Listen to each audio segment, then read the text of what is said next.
How can I help you, sir? I would like to rent a Christmas movie.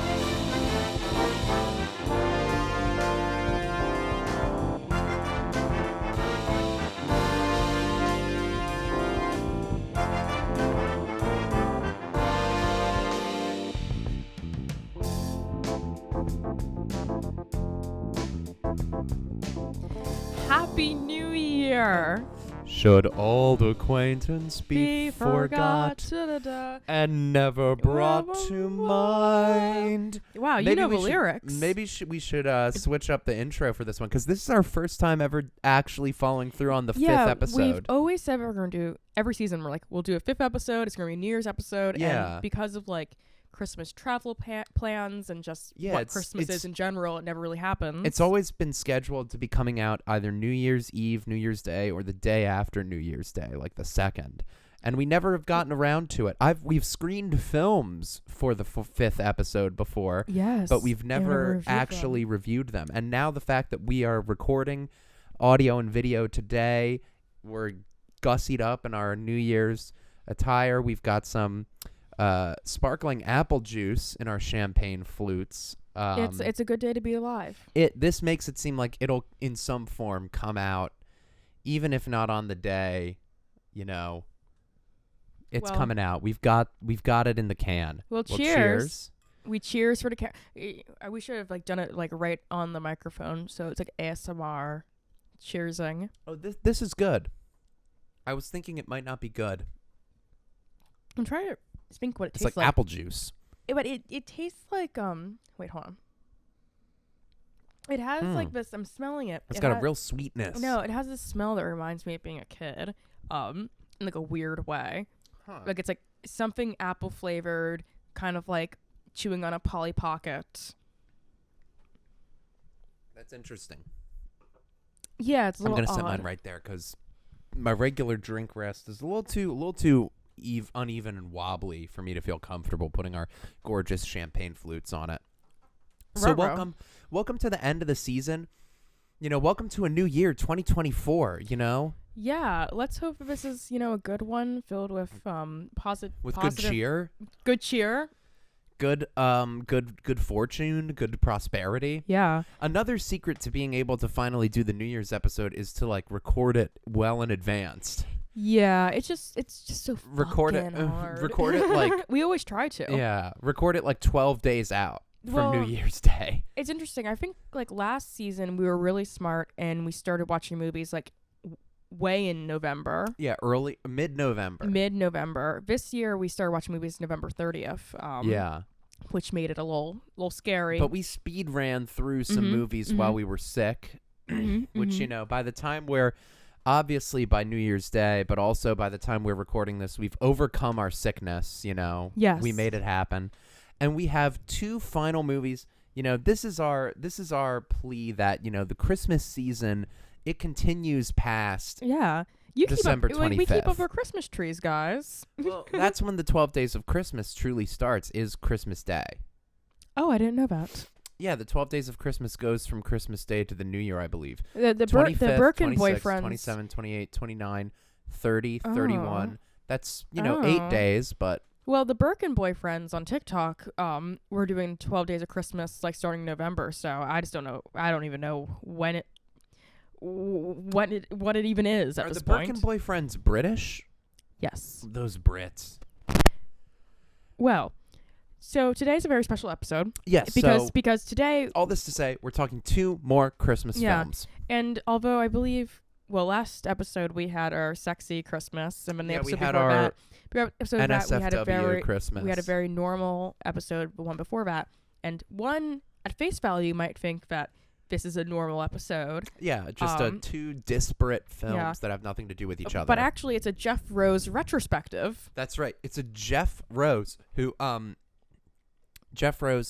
An actor. Our actor, who is an actor who has been in, you know, small background roles of a smattering of Hollywood films, including, you know, Ride Along with Kevin Hart, Night School with Kevin Hart, Saw, I think the original. Oh, wait, no, this is called Slaw. Wait, this is Two Foodie Brothers, 2017, Matt Green. Okay, so this is it's a parody movie. A parody of the horror movie Saw called Slaw. All right. But so he's, done, a varied work, but he's prominently an actor that's in a specific type of film. Yeah. And these two movies are of a varying degree. Narrative, acting, technical quality, but these movies are within that specific type of film, which is a genre of film that Ava and I, on the off season, when we're not podcasting about watching Christmas cheer. kind of the post 2007 democratization of digital video B-movie, straight to streamer B-movie. One of our favorite genres is the evangelical film. Yeah. Which Jeff Rose is kind of a repertory actor in that world. Yeah, and for scientific reasons, I really enjoy watching those movies. But the story of watching our first movie that we're going to talk about tonight, A Borrowed Christmas. We were The Borrowed Christmas. My apologies. We were sitting on a couch and we were about to start a movie. We were going back through the backlogs of movies. So we wanted to watch some films that sparked our interest. And we were going to watch, was it Christmas Inheritance? Yeah, A Christmas Inheritance. We were going to watch A Christmas Inheritance, so we put it on, and it just was not hitting. We are starting to get to the point where we can tell if in the first 15 minutes if we should continue to watch one of these movies or not. If this is going to be a worthwhile discussion, if this is just going to be unexceptionally uninteresting or what have you. Yes, exactly. So, and this was giving very much like lower quality Hallmark, Lifetime, just busy businesswoman. I would say that it's just fully giving Hallmark quality. So the Hallmark movies have a little bit. They're a little technically more competent. I thought this was. And they're a little more charming. It seemed very technically competent. Yeah, but it's they're not actually filming in a real office space. A Hallmark movie would have a little bit more production design than that. Anyway, if you end up watching A Christmas Inheritance and it's super funny, I guess let us know and we'll pencil it in for next season. But it was just, we got 15 minutes in and we said, let's spend our time getting something a little meatier. So Ava started trolling through her list. I'm going through my list because I have a very not well kept list. It's a general watch list for this podcast. Yeah, your watch list is a lot more inclusive. You have a lot more movies. I have a few. I haven't really kept mine up. I have some B movies. I have some stuff that I get a little more conceptual. If the poster's particularly interesting, I update it with more new films. I have a few super old, very classic Christmas B movies that I kind of never want to touch on. But if we get 2 years in, it's kind of a in case of emergency, break glass and maybe watch Santa Conquers the Martians or whatever. Yeah. Well, but every year there are new movies. We watched 3 2023 movies this year that were all insane. Which was awesome, which was really great. But my list was the first list that we made when we first started this podcast. Which was born out of just scrolling through Netflix, Amazon, and Hulu. Specifically, Amazon Prime was where we were finding the movies in our first season. Yeah, and Netflix. So I'm looking, and on the bottom of my list, I see The Borrowed Christmas, and I read the description, and I read some of the reviews. And the title rang a bell. And I'm like, oh, this seems crazy. This seems crazy. I'm like, oh, well, you should put this on. It seems like a really weird movie. He's like, okay. He starts navigating to it, and I'm reading reviews, and all of a sudden, I see a review, and it names the name of the director, and it says Chip Rossetti. And I'm like, Chip Rossetti, who's that? I know that director. How do I know that name? How do I know that name? So I go back to the main page, and I click on it, and my adrenaline just spikes through the roof. My eyes go wide. Not only was Chip Rossetti a filmmaker we were familiar with, we had seen a few of his films. We have seen many of his films. And they are some of our most referenced in our personal life. Yes. In our way we conceptualize the canon of post 2007 digital straight to streaming evangelical film. Yes. In fact, we have mentioned the one movie that he made multiple times this season on Yeah, like we've mentioned he makes the fucking Gramps movies. Yeah, offhandedly, we may have mentioned the films Gramps Goes to College or In Gramps' Shoes, which are it's the creme de la creme of kind of the truly great egomaniac evangelical filmmaking. Yes. Now, Donald James Parker, who writes the films, produces them, and plays Gramps, he is definitely the authorial voice that mostly breaks through in the Gramps films. However, Chip Rossetti is the credited cinematographer and director. Yes. And he definitely has some authorial similarities upon watching this movie we realized through in the Borrowed Christmas, and I have to assume carry over into his other work, all of which seems really, really to us, if you have the disease of liking to watch these movies that we have, seem interesting, but mostly seem like heinous on the sliding scale of stupid to extremely offensive. Yes. And you know, I do think though he has some movies coming up that aren't on Letterboxd yet. That he has like a cinematographer for that are going to be at least visually more appealing than the Gramps movies or A Borrowed Christmas, which we'll get into very briefly. But if you poke around his filmography on Letterboxd, you'll see what we mean by just very sometimes just dumb and other times absolutely heinous subject matter. Yeah. So I was just thrilled to find out that this was a Chip Rossetti film. Yeah, and Gramps, I knew it was going to be insane. Gramps, like, just a brief. This isn't an episode about Gramps, and I don't want to talk about it too much either. But Gramps are movies that are made just like in people's like homes that are very like didactic, I guess, but that might be a little overly generous. Like a lot of them are just scenes of Gramps' grandchildren in Gramps' shoes and Gramps' classmates in Gramps Goes to College, going like, "Hey, Gramps, you want to watch Harry Potter tonight?" And he's like, "Well, actually, I don't." Yeah, and he goes, "You want to know why?" and Gramps will continue to go on like a 15-minute cinematic rant about like how Harry Potter is witchcraft. But also often it will begin with quoting scripture. Yeah, but what we really find funny about Gramps movies isn't so much like the run of the mill like, oh, like if that's just like preachy, a normal well, we like it when he's preachy about like just the randomest shit that does not matter. Yeah. Particularly I think it's in Gramps' Shoes.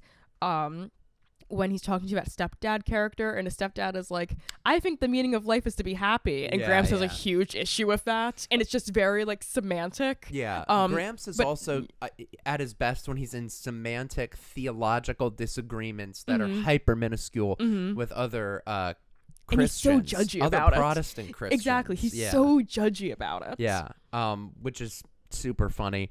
In fact, I believe there's a Donald James Parker film about these hyper minute theological, which we need to watch, called Bridging the Chasm, is it? Yes.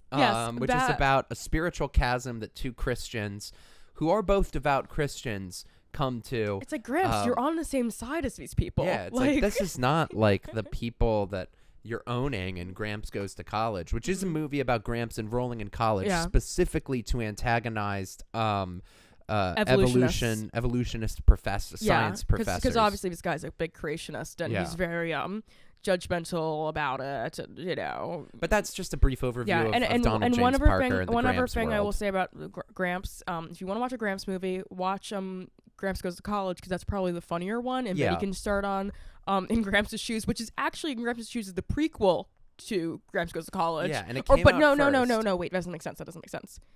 Because Gramps dies at the end of. Yeah. In Gramps' Shoes concludes with Gramps getting shot, getting plugged in the chest. It's awesome. It's like the funniest thing after like watching this terrible lulling movie for an hour. Completely like the sound undynamic. Editing, the sound editing, everything's so quiet. You can tell it's also pretty much just like the camera microphone, which like again, like it's a low budget movie. Like I don't want to make those judgments, but The Borrowed Christmas is technically better than either Gramps film. But barely. Yeah, sure. But what I want to say really quick about Gramps Goes to College is you should watch it because there's a scene where this girl goes to like a frat party, and like the frat like game that we're doing is taking 27 shots of alcohol in 1 minute. Row, yeah. In one, it's like you have to do it in 1 minute. Yeah, you have to do it in the span of 60 seconds. And because I guess that's what Gramps thinks happens in college. This character dies. Yeah. Which would happen to you probably. Yeah. But she is brought back to life by a noble prayer from Gramps, and I think his roommate at that time. Yeah, because he goes back to college, so he has like a 17-year-old roommate. Gramps would be the worst roommate. There's a scene, we see a shot of his roommate drinking beer, 1 beer at a party. He comes back to the dorm. Yeah. He doesn't even seem drunk, and Gramps is just like, you really shouldn't drink. You really shouldn't go to parties. And it's like, good God, could you imagine getting paired with that guy? He lectures, but he says it in a way, but he says it like he's his dad, and it's like, and that the roommate should have expected that Gramps would be disappointed in him. Yeah. Like, it's awesome. And also, and the roommate is like really like, oh, Gramps, I'm so sorry. You're right. I did the wrong thing. Also, it begs the question, if you're going to be Gramps about all this, why are you living with an 18-year-old? Amen. Anyway. We can't talk about Gramps this entire time. This isn't about Donald James Parker. Because he isn't in this movie, but who is in this movie? This is about his collaborator, Chip Rossetti. The director of the 2014 film The Borrowed Christmas, which is a movie about an absolute maniac. Yes. So, Ava, what is The Borrowed Christmas 2014 directed by Chip Rossetti about? The great thing about The Borrowed Christmas is that it gets straight into the premise. Yeah. Which is a wealthy millionaire walks into a rental shop? A rental shop. So I'm assuming it's like a rent-a-center, but it's like a mom and pop rent-a-center, which is not a thing. But it's more like a pawn. Like the mom and pop version of a rent-a-center would be like a pawn shop, right? Anyhow, I don't even know like what the shop is supposed to be. It's like a rent-a-center. It's like you can go in and like rent something. Like you can rent like a couch. Yeah. Like shit. Like that's like what a rent-a-center is. And they have a sign on their counter that says, "We rent anything." We rent anything. So, and it's right into it, folks. So our millionaire, played by Jeff Rose, the actor who is kind of, or John Rose, Jeff Rose, who is not to be confused with Jeff Ross, that pot-smoking roastmeister. The eccentric millionaire, John Dale, is the character's name. John Dale, the character. John Dale walks in and he says, "You rent everything? Well, I'd like to rent a Christmas." And the woman at the counter, well, she isn't that shocked. She's kind of like, kind of playfully is like, yeah, she's very coy, but she's kind of funny, like, what do you mean? But she writes it all down. Everything he says, he's like, I'd like to run a Christmas, complete with carolers, a Christmas tree, presents, 5 children, ooh, and a wife. Oh, and she's like, reading it back to him again. It's kind of coy. Like at this point I was kind of wondering like, oh, is she like saying like, is she eventually going to be like, oh, you're joking? Yeah. But I later would learn, no, she was being flirtatious. Yeah, she was flirting hard with him. But probably because she's trying to get her bag and knows that he's the town millionaire. But he has the big house on Walnut Street. Is what he says in the movie. She's like, okay, a tree. Yeah, she writes it down. Presents. 5 children, a wife, is that all? And he says, I want this to be a perfect Christmas. A Norman Rockwell style Christmas. Like they had in the early 20th century. This is where the politics come into the movie. Yes. A little subtly. They don't do Christmas like they used to. Yeah, it's like a subtle undercurrent of the ideology. If only life was like how it was back in the day when men had 5 children and a wife. Well, and both politically and the religious ideology is handled with a little bit more of like a light hand than in Gramps' film, where it's basically you're cudgeled over the head with Gramps giving his religious objections to whatever a character is said or done directly at the camera. Whether it's drinking alcohol as an adult. Yeah, this movie just makes allusions to the birth of Christ, the importance of God, and like this light undercurrent of like, like back in 1918 it was better to be a man. It was anyone. Yeah. Or a child. It was just better. Yeah. It was just better when you were the eccentric millionaire of the big house on Walnut Street. Which this film takes place in Indiana. Well, it's shot in Indiana. It's shot in Indiana. It's shot in specifically Evansville, Indiana. Which I thought. I mean, it's not that interesting, but my mom. This is interesting because she's our first guest, our former guest. My mom in high school, like, kind of got like expelled from the school that she was going to. Not quite expelled, but she was made to leave high school. She had to leave high school because she wasn't doing her homework and she was being bad and cutting class and stuff.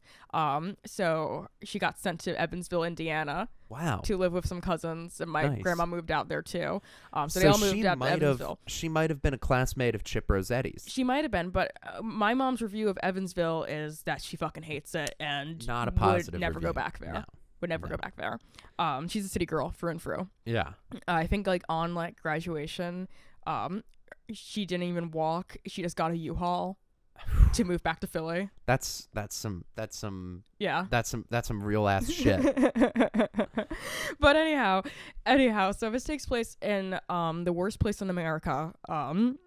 According to some reports. You know, I've never been there. I know we have friends that live in India that used to live in Indiana. They lived in a different part. They lived closer to. They lived in Trafalgar, Indiana. That name isn't selling it to me. That's closer to like Mayor Pete country. That isn't selling it to me either. that isn't actually. You know, I'm not really so convinced. But okay, so he leaves the shop, and the shop attendant is like, oh wow, and she has a assistant who's a strapping young lad. We come to find out is a former, well, I guess still, but used to live in an orphanage. He is an orphan. He is an orphan. He's an active orphan. But he works at this store. I think he lives at the orphanage because like I guess he's like a high school kid. Yeah, he's like a high school kid, but like sometimes is living at the orphanage because he doesn't have parents. Yeah, that's the big thing about him. He's an orphan. We come to find out later. He is an orphan. Yeah. Okay, so she's shouting me down. So you know he's like, how are you gonna do this? That man sounds like a crazy guy. And she's like, I think I like a challenge. And we need this money because he gave her like a big ass check of like, I couldn't really tell. I couldn't tell if it was like $1,000 or $10,000. But it's supposed to be a ton of money. He gave her a ton of money. He's like, I'm gonna cover all of it, and you'll get a nice payday. Yeah, and he said like money's not an object. Yeah. Right. And like this is his passion project. Is having a freak staged Christmas. Yeah, to have like a really creepy night. Yeah. With children that you don't know and a woman you don't know. A really creepy afternoon into night into Christmas morning, and then everyone leaves at like 5 p.m. on Christmas Day. Yeah, it was kind of cracking me up because like once the story fully unfolds and like the night and the Christmas happens, I'm like, so you just paid to like make yourself feel depressed afterwards? Yeah, exactly. Like, you would have been happier. Well, there's a happy ending. But you get what I'm saying, though. Yeah. It's like you obviously would have been happier just like having a normal ass fucking Christmas. Yeah. With your servants, which he has. Okay, so. And they seem to have a kind of pseudo parental relationship with him. Well, I'm gonna get into this because this doesn't make any sense. Get into it. Okay, so she's like, I like a challenge, and you know the Rent-A-Center is, you know, it needs the money. Like we need money to keep the shop door open, whatever. I'm not sure if we're gonna get evicted or whatever. I don't know. Doesn't really matter. Who cares? Yeah. Who cares? Let's just get this borrowed Christmas going. So she goes to his house while he's not there to do some research, and he has 2 servants there. Yes, there's an older servant named There are 2 women the same age as him. Right? Bridget and Martha. There's Bridget and Martha. They're his servants. They're like within 5 years of his age. But they say that they've been with the family. Oh, Bridget's in Best Friends Recycled and Best Friends Genetically Modified. Yes. And in Bridging the Chasm. Yes, I want to get into all this. Into the actual plot. And I want to get into like all of the connections a little later. Yeah. I don't want to overly confuse it. Gotcha. Just, you know, we'll get through this film and then just know this shit goes deep. Yes. It runs very deep. This evangelical cinema scene goes deep. Yes, it does. So the women within 5 years of age of him say that they've been with the family their whole lives, and they knew him when he was a little boy too. And I'm thinking to myself, like, okay, this movie takes place like now. Yeah, it's a contemporary film. But these like women have like the career path of like an indentured servant. Yeah. It's like what? Like, so like when you were 5, you were also his maid then? Yeah, or it's like even if I'm supposed to understand you as like 10 years older than him, it's like it's kind of weird. It's weird. It's like it's something that I could understand in like a period piece maybe. Back when there weren't like labor laws and there were just more like white Irish slaves. But I mean, like I'm like, okay, I'm freaked out. He has like these weird servants. That are potentially his slaves. I'm not sure. They're very like coddling to him. They love him. Well, yes, they're very coddling to him because they are no longer calling it a rented Christmas. They're calling it a borrowed Christmas because rent is too harsh of a word. Rent is too harsh of a word. He requires them to refer to it as a borrowed Christmas, which it's then expected for and anytime someone says the like owner a of the rented Christmas, and the owner of the rent-a-center to she has to refer to it as a borrowed Christmas. Yeah, every time she calls it a rented Christmas, they like correct her and speak over her. Yeah. It's insane. She does her research. It's really boring because it's kind of just like a long conversation. She finds out his parents died. Yeah, his parents died many years ago. And he has a brother who he doesn't talk to because he lives in California. Heavy implication. Again, it's subtle in its politics. It's not like when Gramps is like, my daughter doesn't talk to me anymore because of my political beliefs. Yes, which is also thing about Gramps. Yeah. And I love that about Gramps. I love that too because it's like, that's awesome that this is probably true about the real life Donald James Parker. Allegedly. Well, because most things in that movie are like direct mirrors to his life, like, like in Gramps' shoes when he's running, and he's really into track in real life, and now he's into pickleball, so he's making the Pickleball Princess movie. Pickleball Princess 2023, Donald James Parker. Eventually we will watch it, but at the current juncture, we would have to pay him some sum of money. Yeah, we're and waiting it's for kind of dicey. He usually puts his movies on YouTube for free, so I'm just going to wait till it's free on YouTube. Completely opposed to paying for one of his films at one point, but I don't know if I can square that. It feels wrong. I don't want to pay for that crap. It doesn't feel good. I feel bad seeing ads on this. Right? Yeah. So we learned that. We learned that his brother is in California. They haven't seen each other in a really long time. And we learned that they used to live in a different house in the past. This whole thread made no sense to me. I don't understand. Like, I think that there was some significance to it. It's just the house like when he used to live with his parents, I guess. And they tell her to go to some guy because he has a negative photo, like a photo negative. Yeah, like an old photo of the house. And she needs to go into town and get it. So that happens off screen. Yeah, and like we just see her come back into the house. She's like, I had the negative, I had the photo, and he blew it up into a non-photo negative, and we're gonna give it to him for Christmas. And it's gonna be one of his Christmas gifts. So she's reached out to the Actors Guild. Yeah, she's reached out to the Actors Guild to play the children and the wife. I should really quick. You might be thinking, is this all going to take place in a house and then also in the Rent Center? And the answer is yes. Yeah, it's all in the house, basically. Everything else happens off screen, and we don't find out about it. Which makes sense. Because it used to be a play. It was a play. This is based off of a play, I think published in 1976. Yes, by the, can't find it. Not often staged. No, not the most popular play. Because it's weird. Yeah, it's strange. It's weird. An idea that seems like from like an old man from the 1970s. Yeah. It's some old weird crap of weird people that like fetishize Christmas. I think everyone our main character John Dale is mentally jerking off to the idea of having Christmas with a family. Yeah. It's weird. It's just creepy. The playwright was Norman Arne. None of his other work. I'm not interested in doing any deep research on him as a playwright, but none of his other work has been adapted into film. It says only IMDb credit. I read on Google Books the first 5 or 12 pages were available, and I read the first page, and it seems that this movie is word for word. Yeah. I don't think they're adding anything. So awesome. Which makes one go, awesome. This is a good movie. So what were we saying? The faux negative. Oh, okay. They call the Actors Guild. She reaches out to the Actors Guild, Actors Union, and because this is how movies work. She calls the Actors Union and she says, "I need five children actors. I need one woman actor and carolers and carol actors to come to his house on Christmas night." Christmas Eve and day, all day long, to pretend to be the family of an eccentric with a good heart. Yeah. Who I really want to give the perfect Christmas. Yeah, he needs to have the perfect Christmas. You need to be doting little children. You need to call him daddy. And they do.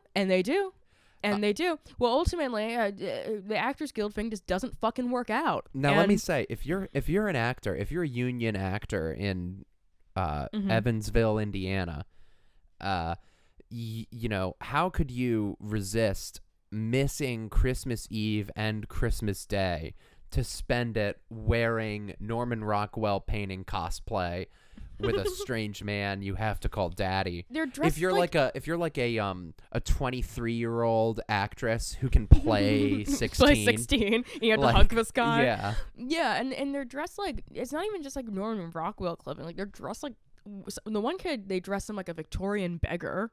Yeah, they actually, honestly, they don't dress in the period of a Norman Rockwell painting. They I dress guess a couple years before that. There's some Norman Rockwell paintings where, like, I think it's like very old timey. I guess, yeah. But I feel like the majority of it is like. And when you think of Norman Rockwell, you're thinking of like the 30s and later often. Yeah. Of the figures in his pieces. But I guess like there's some Norman Rockwell paintings that take place in like the teens and the nifty 90s in the aughts, and you know, like 1880 to 1920 maybe. I don't know. I haven't looked at enough Norman Rockwell paintings. When you think of the quintessential holiday Norman Rockwell painting, you think of the Thanksgiving one, and that's the one that like I can't remember.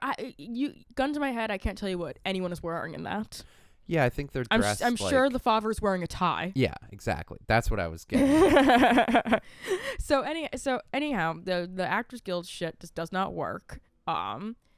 Because like they can't get kids and they can't get the mom, right? Yeah. So she's like, "Oh, what are we gonna do? And then she goes, "I know what we can do. We'll get the orphans. Yeah, we'll get some orphans. We'll get some orphans to do this. They've got no Christmas plans. They've got no dad. They've got no Christmas plans. They've got no dad.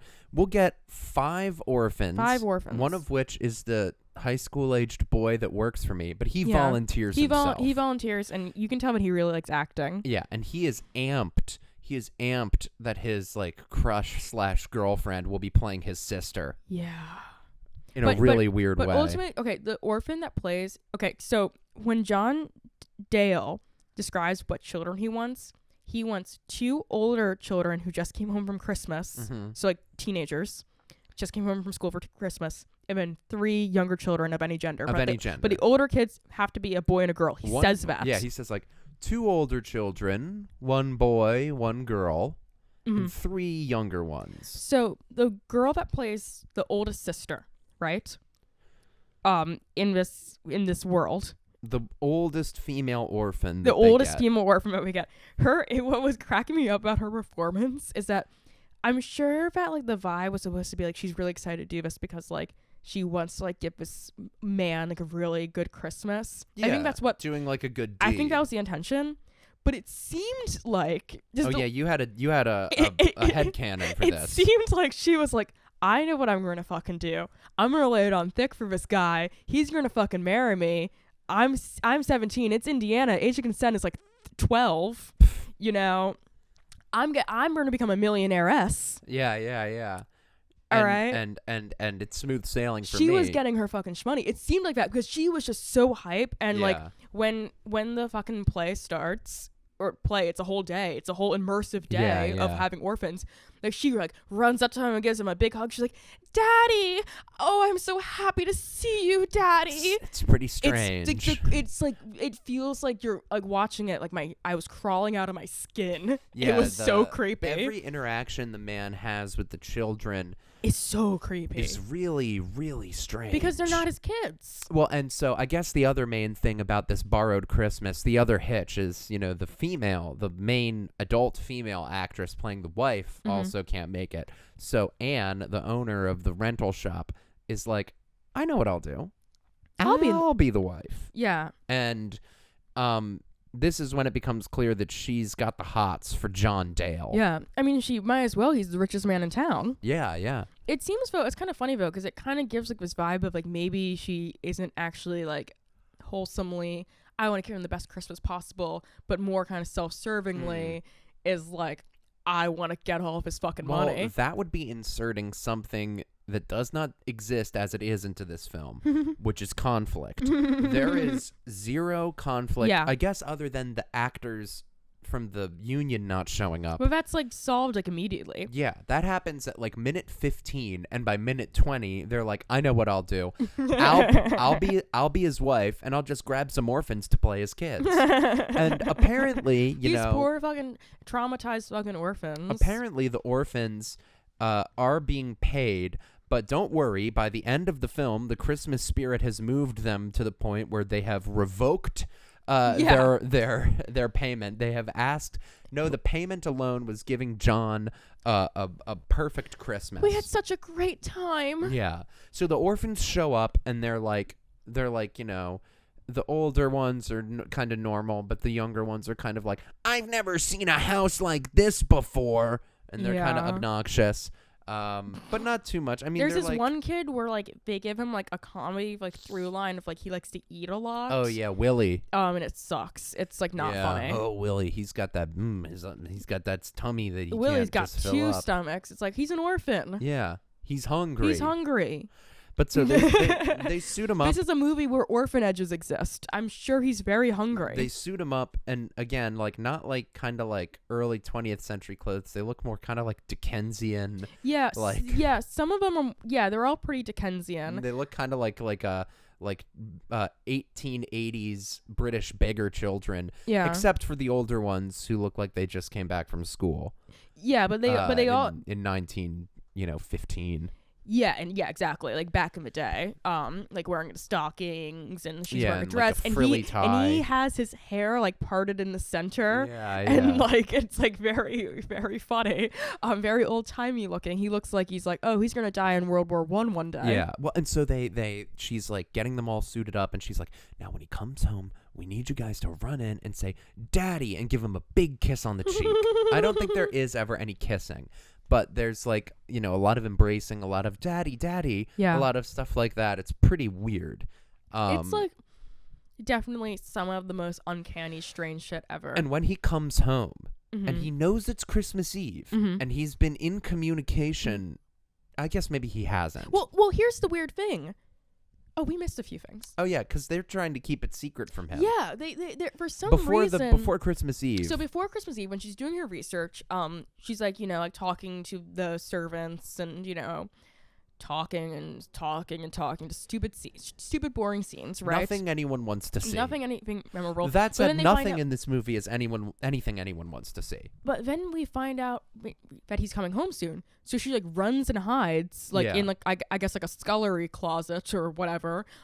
She runs and hides, and she drops her scarf. And I'm like, why is she running and hiding? Like he hired her to give him the perfect Christmas. Yeah, it's like if he's like, "What are you doing here?" You could just tell him what you're doing. Oh, yeah. your help let me in, and I wanted to learn a little bit more about you to inform the actors' performances and what you might want for Christmas. See the layout of the house so I can figure out how we're decorating. Yeah, I'm like getting stuff a tree and other decorations. Yeah. I need to know, like, do you have a fireplace? Like, where's the tree gonna go? What size tree can I get? Like, just completely reasonable, but she runs off. No, but she's scared that he'll find out that she's there. And the scullery maids are really scared, but he's gonna find out because, like, the one scullery maid sees, like, the scarf on the ground, and she's, like, freaking out, like, trying to grab it, and it's like, what's going, like, what? Like, who cares?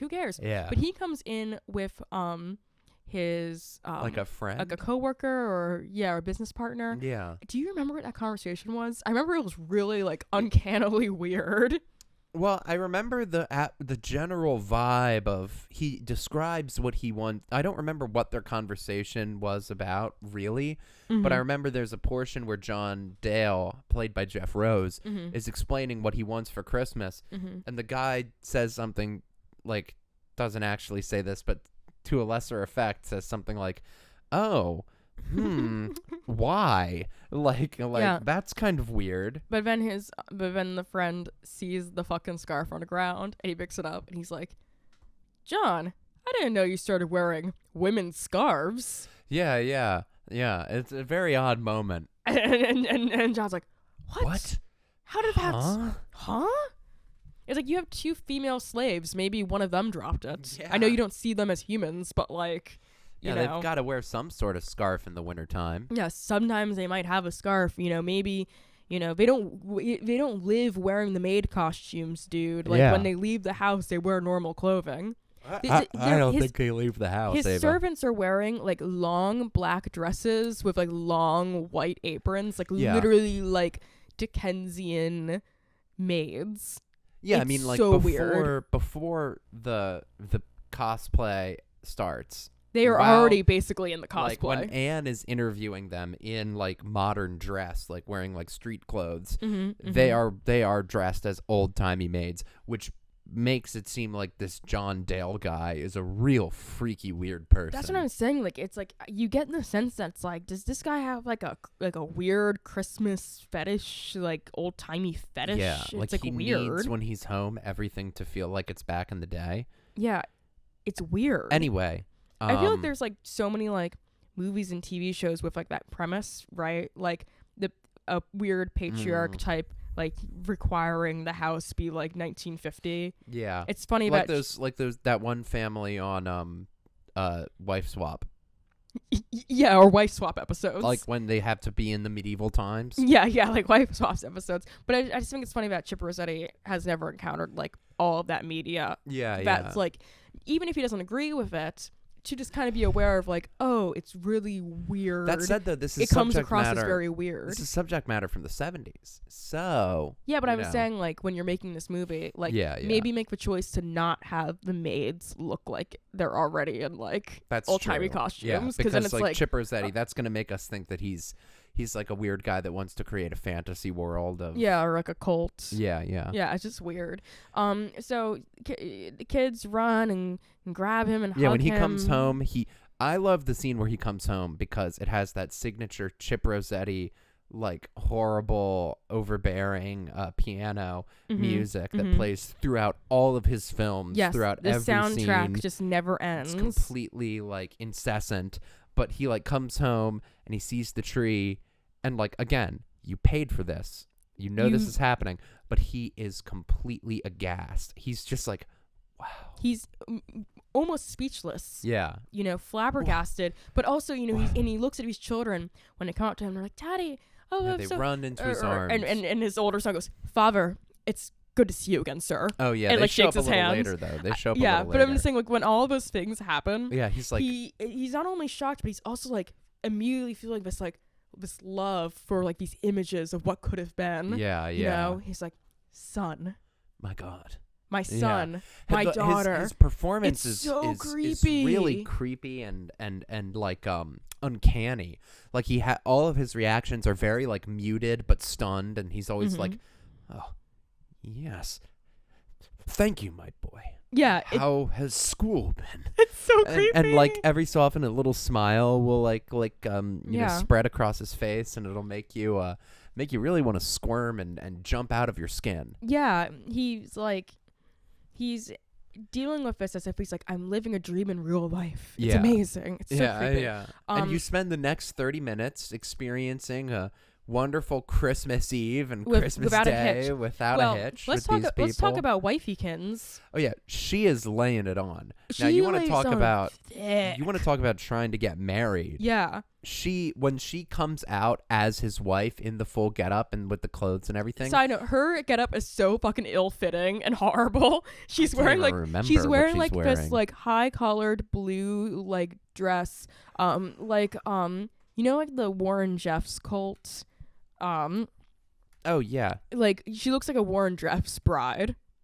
Yeah. It's like so bad. But she has like, I actually kind of liked this actress. She had a kind of like airy kind Yeah. of like And wine mom-esque.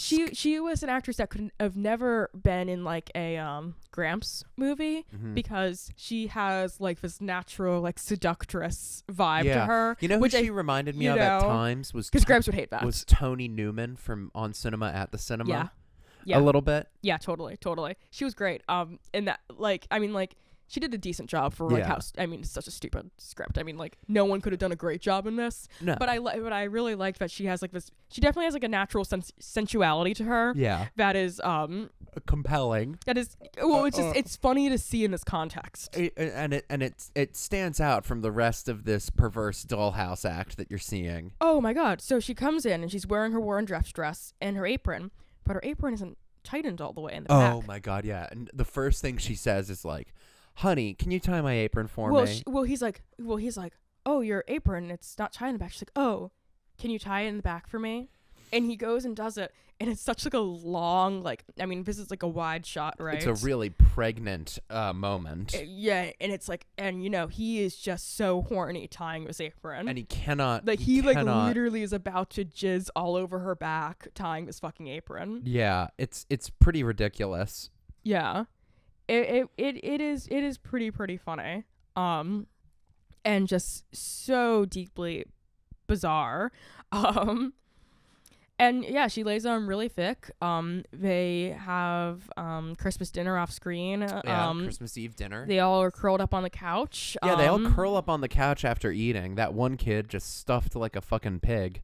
They all curl up on the couch after eating, and he reads the story of the birth of Christ from the Bible. Yes, he reads them the Nativity. Thankfully, we don't have to listen to the entirety of it. No. But we do get all the main points. In the which kind of cracked me up. I was like, I'm glad that I'm not being forced to listen to like a 30-minute block. Yes, of just reading it.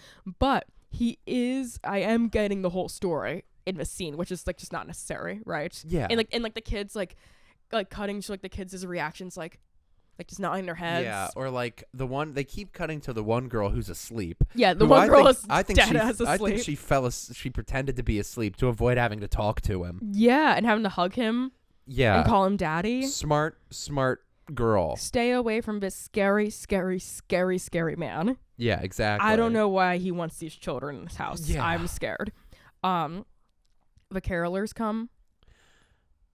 Yeah, the carolers, that might be on Christmas Day, but the carolers show up. No, it's Christmas night, because Christmas Day is pretty short. Yeah. They basically just like wake up and leave. They wake up and open up their gifts, but oh yeah. So the carolers come. They sing Silent Night very badly. Yes, yeah. It's clearly just like people who are just like. Chip Rossetti put out a Facebook casting call. Oh, really? I mean, I'm sure he did. He posts Facebook casting calls. Yes, he will often put out Facebook casting calls. Because he has someone who's harassing him on Facebook, he no longer is so he'll put out the casting call and he says, I'm not taking submissions via Facebook, like in the Facebook casting call, uses email. And he says, like, I'm not taking the submissions via Facebook because of my situation. Because he has this weird, like, stalker, but also someone who's, like, trying to, like, besmirch his good name. Apparently, and, the details are, really up for interpretation. I don't know what's going on. Yeah, we don't know. I'm not doing hearsay, like, and I'm not this person because I literally do not know what's going on. No. I just read his 4 Facebook posts about that. Which is very long. Yeah. But there's someone on Facebook that whenever he posts a project, they will privately message people involved in the project and besmirch his good name. They will say quote unquote lies about Chip Rossetti that, according to Chip Rossetti, are quote unquote untrue. But it is called quote. It has caused quote irreparable damage to his career. And close personal relationships. And has become and at some point was a legal issue. Yeah. So, I don't know what that means. To me, that sounds really bad. Sounds like nothing good. I'll say that much. To me, that sounds like someone said that Chip Rossetti did something. Yeah. And maybe he did. I don't know. We like to have fun at Chip Rossetti's expense, both on the record as well as in our personal lives. But, if this is a disreputable guy, we want to say, we think these movies are despicable, Yeah, we they're hate bad. your movies. They're evil. We hate his movies. We don't think you stand for Yeah. good. Your movies are filled with venom. Mm-hmm. This one less so. Mm-hmm. This one less so. Mm-hmm. But I will say though, he has many movies about people that are pastors, and then someone has like, a fake allegation against them. I think he has at least 2 movies where that's a plot point. So, take that how you'd like to take that. Read into that. Read into that how you'd like to Don't read into that. Until I'm presented with the facts or both sides of a certain story, I'm gonna just say, maybe take Chip Rossetti with a grain of salt. Yeah. Yeah. That being said, I think there's actually only one side I need to hear, and it's the person that's DMing everyone. Like, what happened, girl, or guy, Yeah. What happened? Because the name. Because he's obviously a freak. The name is male. The name is at least a traditionally male name. No, that isn't the name. He was using that name for simplicity. Okay. To talk about them, but that's not their name. Well, and that name could very easily be a shortened version of a female name. I think he just picked a random name for the posts. Gotcha. Because again, the first one he's like, let's call them Pat. I see. Yeah. So that being said, do your own research about Chip Rossetti. This is all just public knowledge things. Okay, I love on Facebook. Yeah, when I public watch Facebook pages. When I watch a fucking bad movie, I love looking up the directors on Facebook. Because I love seeing Facebook casting calls. I love that shit. It's awesome. It's like when we did Christmas with a capital C, we found out that guy was always looking for people of different races to be in his musical, and he sells classes on how to make a movie. It's awesome. But So I guess let's wrap up the plot of The Borrowed Christmas. There's really not much in terms of plot. Well, they at night they make a point of mentioning that they sleep separately in separate rooms. The wife and the husband. I don't believe that for a fucking second. I think they banged. The fantasy does not apply to the after hours. Once she's off the clock, she goes to her guest room. And in fact, one of the maids appears and says your room is ready, and it feels very don't let this go any further, you two. The movie is telling me that they slept in separate beds. I don't believe it for a second. I think they fucked all night raw. Your emotional truth is that they had sex I think night. They fucked because he was so horny all day long. Watch this movie and tell me this guy isn't the most horny guy ever. Well, and then they wake up Christmas morning. If you're popping a boner just from tying a girl's apron, that's crazy. You should not be part of society. You're down bad. You need to be locked up somewhere. But Christmas morning, unlike Eddie Fitzpatrick in his tale, Christmas All Over Again, these children have some gifts for them under the tree. Yes. As we mentioned, Dad wakes up with his semi. Goes rats. So John Dale, he gets his picture, his blown up picture in his frame of his old house for Christmas. But daughter, who I think in the world of this movie, in your mind's eye, in my head canon, who I think was you know what, I know how I'm gonna maximize this time meeting this millionaire Batgirl. Her gift to him is a fucking photo headshot of herself. Yeah, he gives her a glossy. She gives him a glossy photo of herself, framed. Yeah, it's very strange. And he's like, I love this. I'm gonna keep this and it's when you're gone. And it's like that girl is trying to slay down. She's like, remember me. But she was done because she didn't wear an apron that needed to get tied. Exactly. If she had that apron on. What were the other gifts? The oldest son gives him a book that about says, great men. It says, he gives him a book of great men. It's like an ancient looking book. And he says like, but Dad, it's incomplete because they don't have a chapter about you. And that really touches and John Dale is like, my God, thank you. And it's like, why are these things touching you? These kids don't fucking know you. Yeah, like think about like the They most don't thoughtless know you. gift. You're like, okay, so I'm gonna play this guy's like son. What should I get him? I should get him a book of great men and I should say some canned line about how oh Dad, it's incomplete because you're not in there, bucko. I'm like, okay, like I'm sure you guys can guess how his movie ends. Like he adopts the fucking kids. So like and he marries Anne. He proposes to Anne. He soft proposes to her. Yeah, he's like, let's get married. I want you to be my wife. No, he doesn't say let's get married. He like really soft proposes and is like, let me get to have the honor to like be with you. Yeah, it's like a soft proposal. They begin like officially courting. Yeah, he begins his courting with her. And you're left to assume, and they become a family with the children. Yeah, eventually. Yeah, eventually.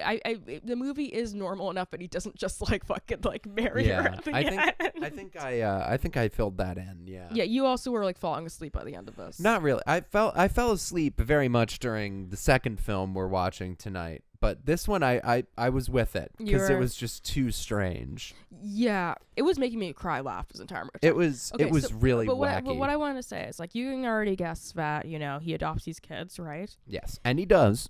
But he has no idea what the actual personality of any of these children are. Because they've all been acting. They've all been performing as these little perfect little sprites. Yeah, they know, like, for his acting job, we're supposed to be super respectful. And we're supposed to be like, we love our dad, and we're supposed to lay it on thick the entire time. And we're supposed to pretend that we're living in, like, oldie times. But in reality, these are fucking iPad kids. That kid who eats a lot, he's a little skibbity toilet kid. Yeah, he's on Roblox. He's going to be asking you, like, okay, Dad, that was fun that we were pretending we were living in, 1888 the other day. Where is the Xbox? Where is the PlayStation? Where's your PC? And it kind of freaks me out because it's like, well, it doesn't freak me out. I'm not scared. But like, yes, this was fiction. Don't worry, I don't think this was real. But if this was real, it's like, are these kids going to be expected to act like it's 1890? Yeah, or even if not that, are they going to be expected to be these perfect little docile, like servile balls of affection and gratitude? It's just really, really, really strange. Because when she brings up that they're orphans, he goes like, oh my God, this has made me realize what I'm here to do. I'm here to adopt these children, these beautiful children that brought so much joy. And like, am I supposed to understand that all as like everyone was just acting purely and genuinely and like, yeah, I guess I am. That is what I'm supposed to take from that. But I know that. But they're saying like crazy, like fake things. Like the girl is like, Daddy, this summer, can we go horseback riding? It's like, shut up. Like, what? Like, well, but that's, again, in the ideal version of the way we're supposed to, take in this film, that is her truly wanting that. And in this fantasy, being able to, oh my God, I have this dad. And this summer, can I go horseback riding with you? Let's live in this world. Oh my God, I'm so happy I can live in this world, even if just for a night. It's so weird. It's really strange. It's so weird. I wouldn't let children anywhere near this man who is just lavishing in this creepy fantasy. Yeah, it's really weird. I don't. There's not that much else to say. No, I mean once they figure out that the adoption's happening, there's no conflict. It kind of just ends. Yeah. Yeah. It was a weird one. It was a weird one, guys. The Borrowed Christmas from 2014, directed by Chip Rossetti, the one and only Chip Rossetti, starring our actor that is the kind of the link, other than kind of thematics between our two films. Mm-hmm. Jeff Rose as John Dale. Ava, what's your review? What are your thoughts? What is your ranking as well? So the way this movie looked is horrible. Pretty bad looking, ugly movie. If you've like Drone for Christmas, Sir Charles Christmas looks way better than this. A Sir Charles Christmas is a, because there's shots in that movie. More competent. There's shots. Technical. I think of the scenes at the bar, and those have a lot more lighting, camera composition going on than a single shot that takes place inside the Dale home in this movie. Yeah, I think I even recall like sometimes in this movie, the shots were so poorly composed. It was just like, what I'm like. Yeah. Like, what is? Well, and that's kind of a staple of the Rossetti style, at least of a certain period. Just these ugly locked down or like crappily handheld, wide shots with a few stupid close-ups. Yeah. It just looks like shit. It's not color corrected. The cutaways to the sleeping girl are really like scary looking. Yeah, no good. Horrible droning piano throughout the entire thing. Absolutely no conflict. None whatsoever. Just like a sappy, stupid, weird, creepy creepiness. It's just so I don't know if I'm like properly expressing how much this movie like makes you feel like you're watching a crime. Yeah, it's no good, folks. It's really, really creepy. So I would have to give this 1.5 snowballs. Yeah. Because it gets those snowballs because it's funny as fuck. No, exactly. Like, it's like a patience test, but it's like, I like these types of movies. Like, I like movies that are testing my will to live as I'm watching them. And when I watch this, it's like, you know, like, am I going to live for the next 5 minutes? Yeah. As I'm watching it. Like, I'm like trying to survive. I'm going to give it a snowball and a half. Okay. As We're twinning them. We've been twinning a lot on this. Well, it's been a good season. It's been, and we've had the same reaction to a bunch of the same movies. I feel like when we get some of those ones, I guess like kind of like I think like A Husband for Christmas. When we get those kind of like semi-competent, semi-traditional kind of Hallmark movies, it's a little more divisive because it truly does come down to enjoyment that we each can get from one of those kinds of movies. Farmer and the Belle Saving Santaland is a little bit more in that category, but there's a little bit more going on there. I mean, there's shots and like a real camera on that. That being said, though, this was exactly what I wanted it to be. It's a quality level technically and content-wise. It is so strange. You feel like you're in the uncanny like wax museum of human experience. Yeah, I mean like it's almost like Lynchian. Yeah, it's I mean like it's so creepy. Yeah, I mean that's where the humor comes from. It's extremely stilted and strange and uncanny. I mean, like I was like crying laughing at certain parts of this. Like the apron scene is just so like it's the way it's shot too, because you're so far away from it happening, and it's just like, oh my god. Yeah, I would say if this sounds like the kind of stuff you would like to watch, like I don't know, either to find out about some weird folks and kind of that online rubbernecking type of way, or like if you want to smoke some weed or get drunk with some friends. This would be great to smoke some weed too. This is a funny movie. I think actually if you smoked some weed, this movie would freak you the hell out. Yeah, but in like a good way. Yeah, that's I think true. in like a good, because it's so dumb also. It's not like evil, it's just like dumb and weird and creepy. As I said, in terms of the ideology of the movie, it's definitely not on the right side of history, but it's a lot subtler than In Gramps' Shoes, which the trailer just played on the IMDb page for The Borrowed Christmas in front of us. But like when the kids are like hugging him and stuff, like that feels like a Tim and Eric like. That's another good. Tim and Eric is another good reference point in terms of like kind of. Because it's just like so like. What? Like, yeah. Like, what am I watching? But I think that's what we've got for The Borrowed Christmas 2014, directed by Chip Rossetti. 2 snowball and a half reviews, and honestly, you know, if you have the stomach for it, 2 recommendations. The work of Chip Rossetti has been pretty stomach churning and ridiculous. Yeah, but you know, watch watching Gramps' shoes and watch Gramps Goes to College for free, or don't give them any money. Yeah. Don't We especially watched don't this on especially, Tubi. especially don't give Gramps money. Yeah, I would say especially don't give Gramps money. Because I think I hate That Gramps said, though, more Chip when- Rossetti, he might be a real fucker. You know, he seems like he might be a piece of shit. I don't know. Yeah. Like, maybe don't give him that money. little scam, and it was so funny. He has so many Facebook friends, of course. Yeah, you know? so does Gramps. These men have they're fucking- 'cause- tens of thousands of Facebook friends. Because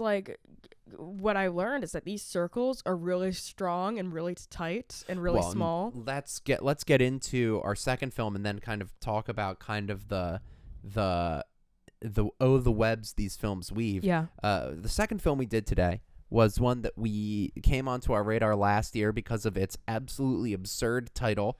And Yes. it's a movie that's competent. We Yes, learned, it but was is competent. and is halfway decent if you're looking for a specific type of entertainment, but is a similarly kind of absurd movie and weird. and kind of Some bit weird of values. some weird values, and also some weird backdoor marketing. This is 2020's The Farmer and the Belle Saving Santaland, directed by Wes Llewellyn. Yes. Ava, how do we even begin the conversation on The Farmer and the Belle So, Saving Santaland? Do we let's start with the plot? Well, or? well, let's start. We're saying this is a Jeff Rose retrospective. Jeff Rose is in Farmer and the Belle Saving Santaland for 3 seconds. Yes, he shows up, and he doesn't show up in the actual, he is on an iPad Yeah. for about a minute. Yeah, because he plays her Playing deceased father. The lead character, which is Jen. Is her name Jennifer or Jen? Jesse. Jesse? Wait, hold on. The lead girl. Oh, Jen. It's Jen. It's Belle Jen Winters. Gotson. It's Jen Gotson Chandler. Jen Gotson Chandler plays Belle Winters. Jeff Rose plays Her father. Belle's Yeah, father, who had died in the past. and he only was alive when she was a little girl. And there is a family video of him that she watches on her iPad For 3 seconds. for 30 Yeah. seconds. But so that's what we thought was the connection of this episode. We thought it only went that deep, that Jeff Rose just so happened to be also in The Farmer and the Belle Saving Santaland. But what I didn't realize, and it was confusing, because this movie is of such higher quality than a Chip Rossetti film. It's shot on a much higher quality camera. and it is something that probably could play on the Hallmark Channel. It looks a lot better, technically. It might have played on. It might have played on the Hallmark Channel. It's shot on location. The performances are so much more just entertaining and realistic. Yeah. Even though they're not realistic, you watch a Chip Rossetti film and it literally feels like a Tim and Eric sketch. Yeah, or you're in purgatory or something. This is the acting quality of a Hallmark Christmas movie. Yeah, this is a real movie, the right? two leads, Jen Gotson Chandler playing Belle Winters and John Schneider playing himself. So, picture me. I'm scrolling on Chip Rossetti's Facebook page out of morbid curiosity, because darling, you're doing research. And the reason why I was scrolling through Chip's Facebook page is I've already looked through Gramps' Facebook page and his blog so many times. That was something we've done a year ago now. But I was like, I wonder what Chip's page is like, and I was trying to confirm some theories I have, which I'm not going to get into. We're not going to get into too much of our Gramps conspiracy theories. But you were looking for evidence. Yeah, I was trying to confirm some things just for my own pleasure. There seems to we think there might have been a rift between the two of them. Yeah, we think they might have had a friend breakup. We were looking for evidence of that. So I was trying to see that if I was confirmed, but I was scrolling. I'm going really deep in his Facebook page, and then who is fucking tagged? But fucking Jen. Not Jen from The Farmer and the Belle Saving Santaland. Jen Gotson, who plays Belle Winters. Yes, Jen Gotson Chandler, who plays Belle Winters in Saving Santaland. Oh my God, what's the context in which she's tagged? Did he watch Saving Santaland and like it?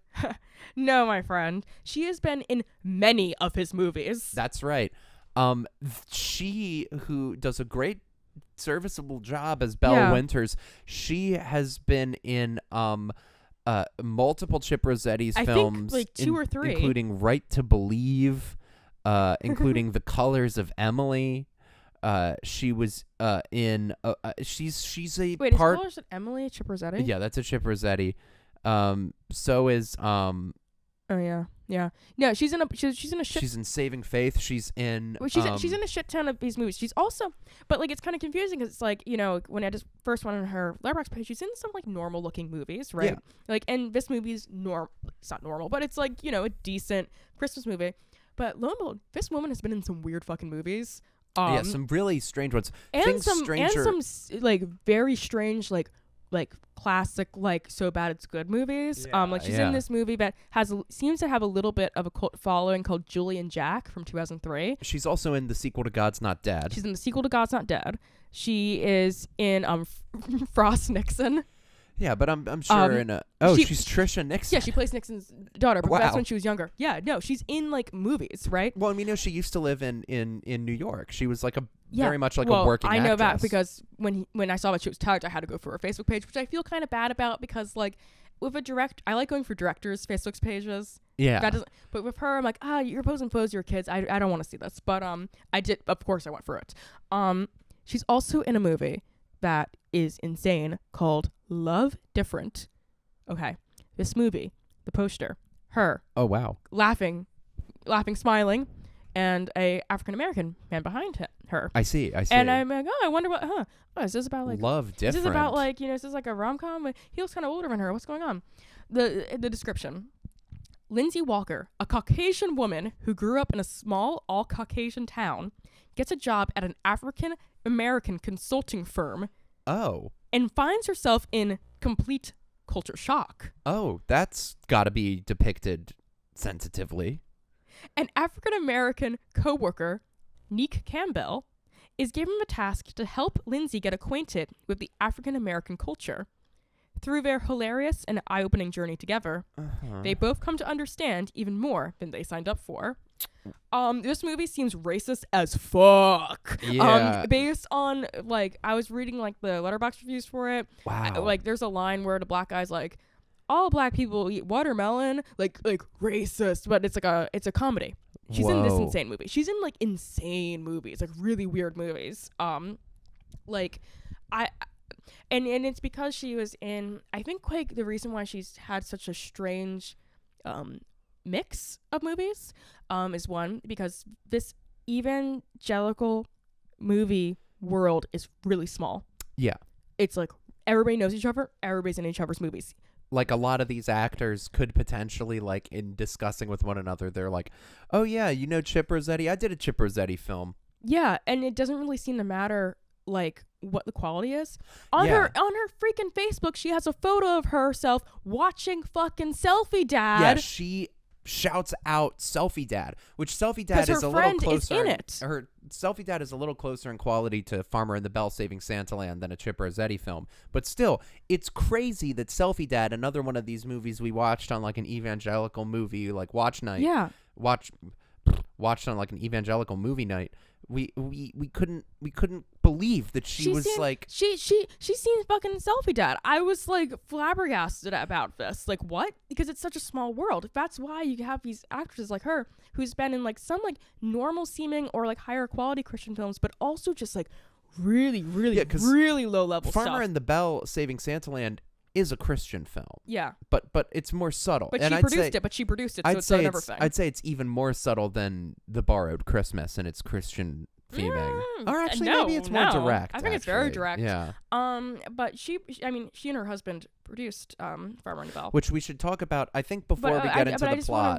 I just want to really quickly just say, though, it's just so strange because most actors aren't in movies that are so different in terms of their production value.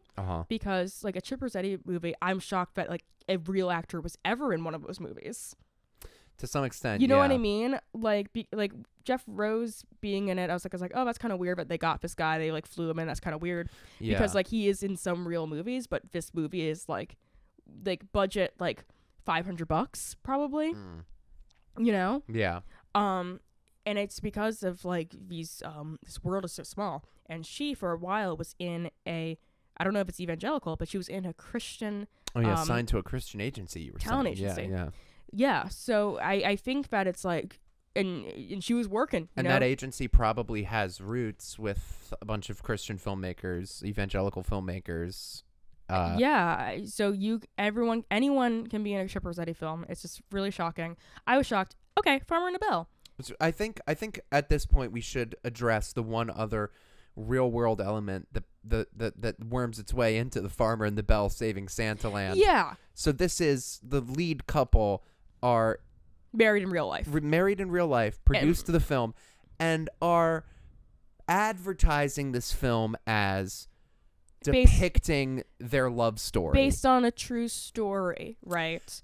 Okay. The only real truth you can find it's like, in this don't story, piss me off. Yeah. Don't piss me off. The only real truth you can find in this story is that these two people that you're watching get married in real life. Were married in real life. Yeah, because okay.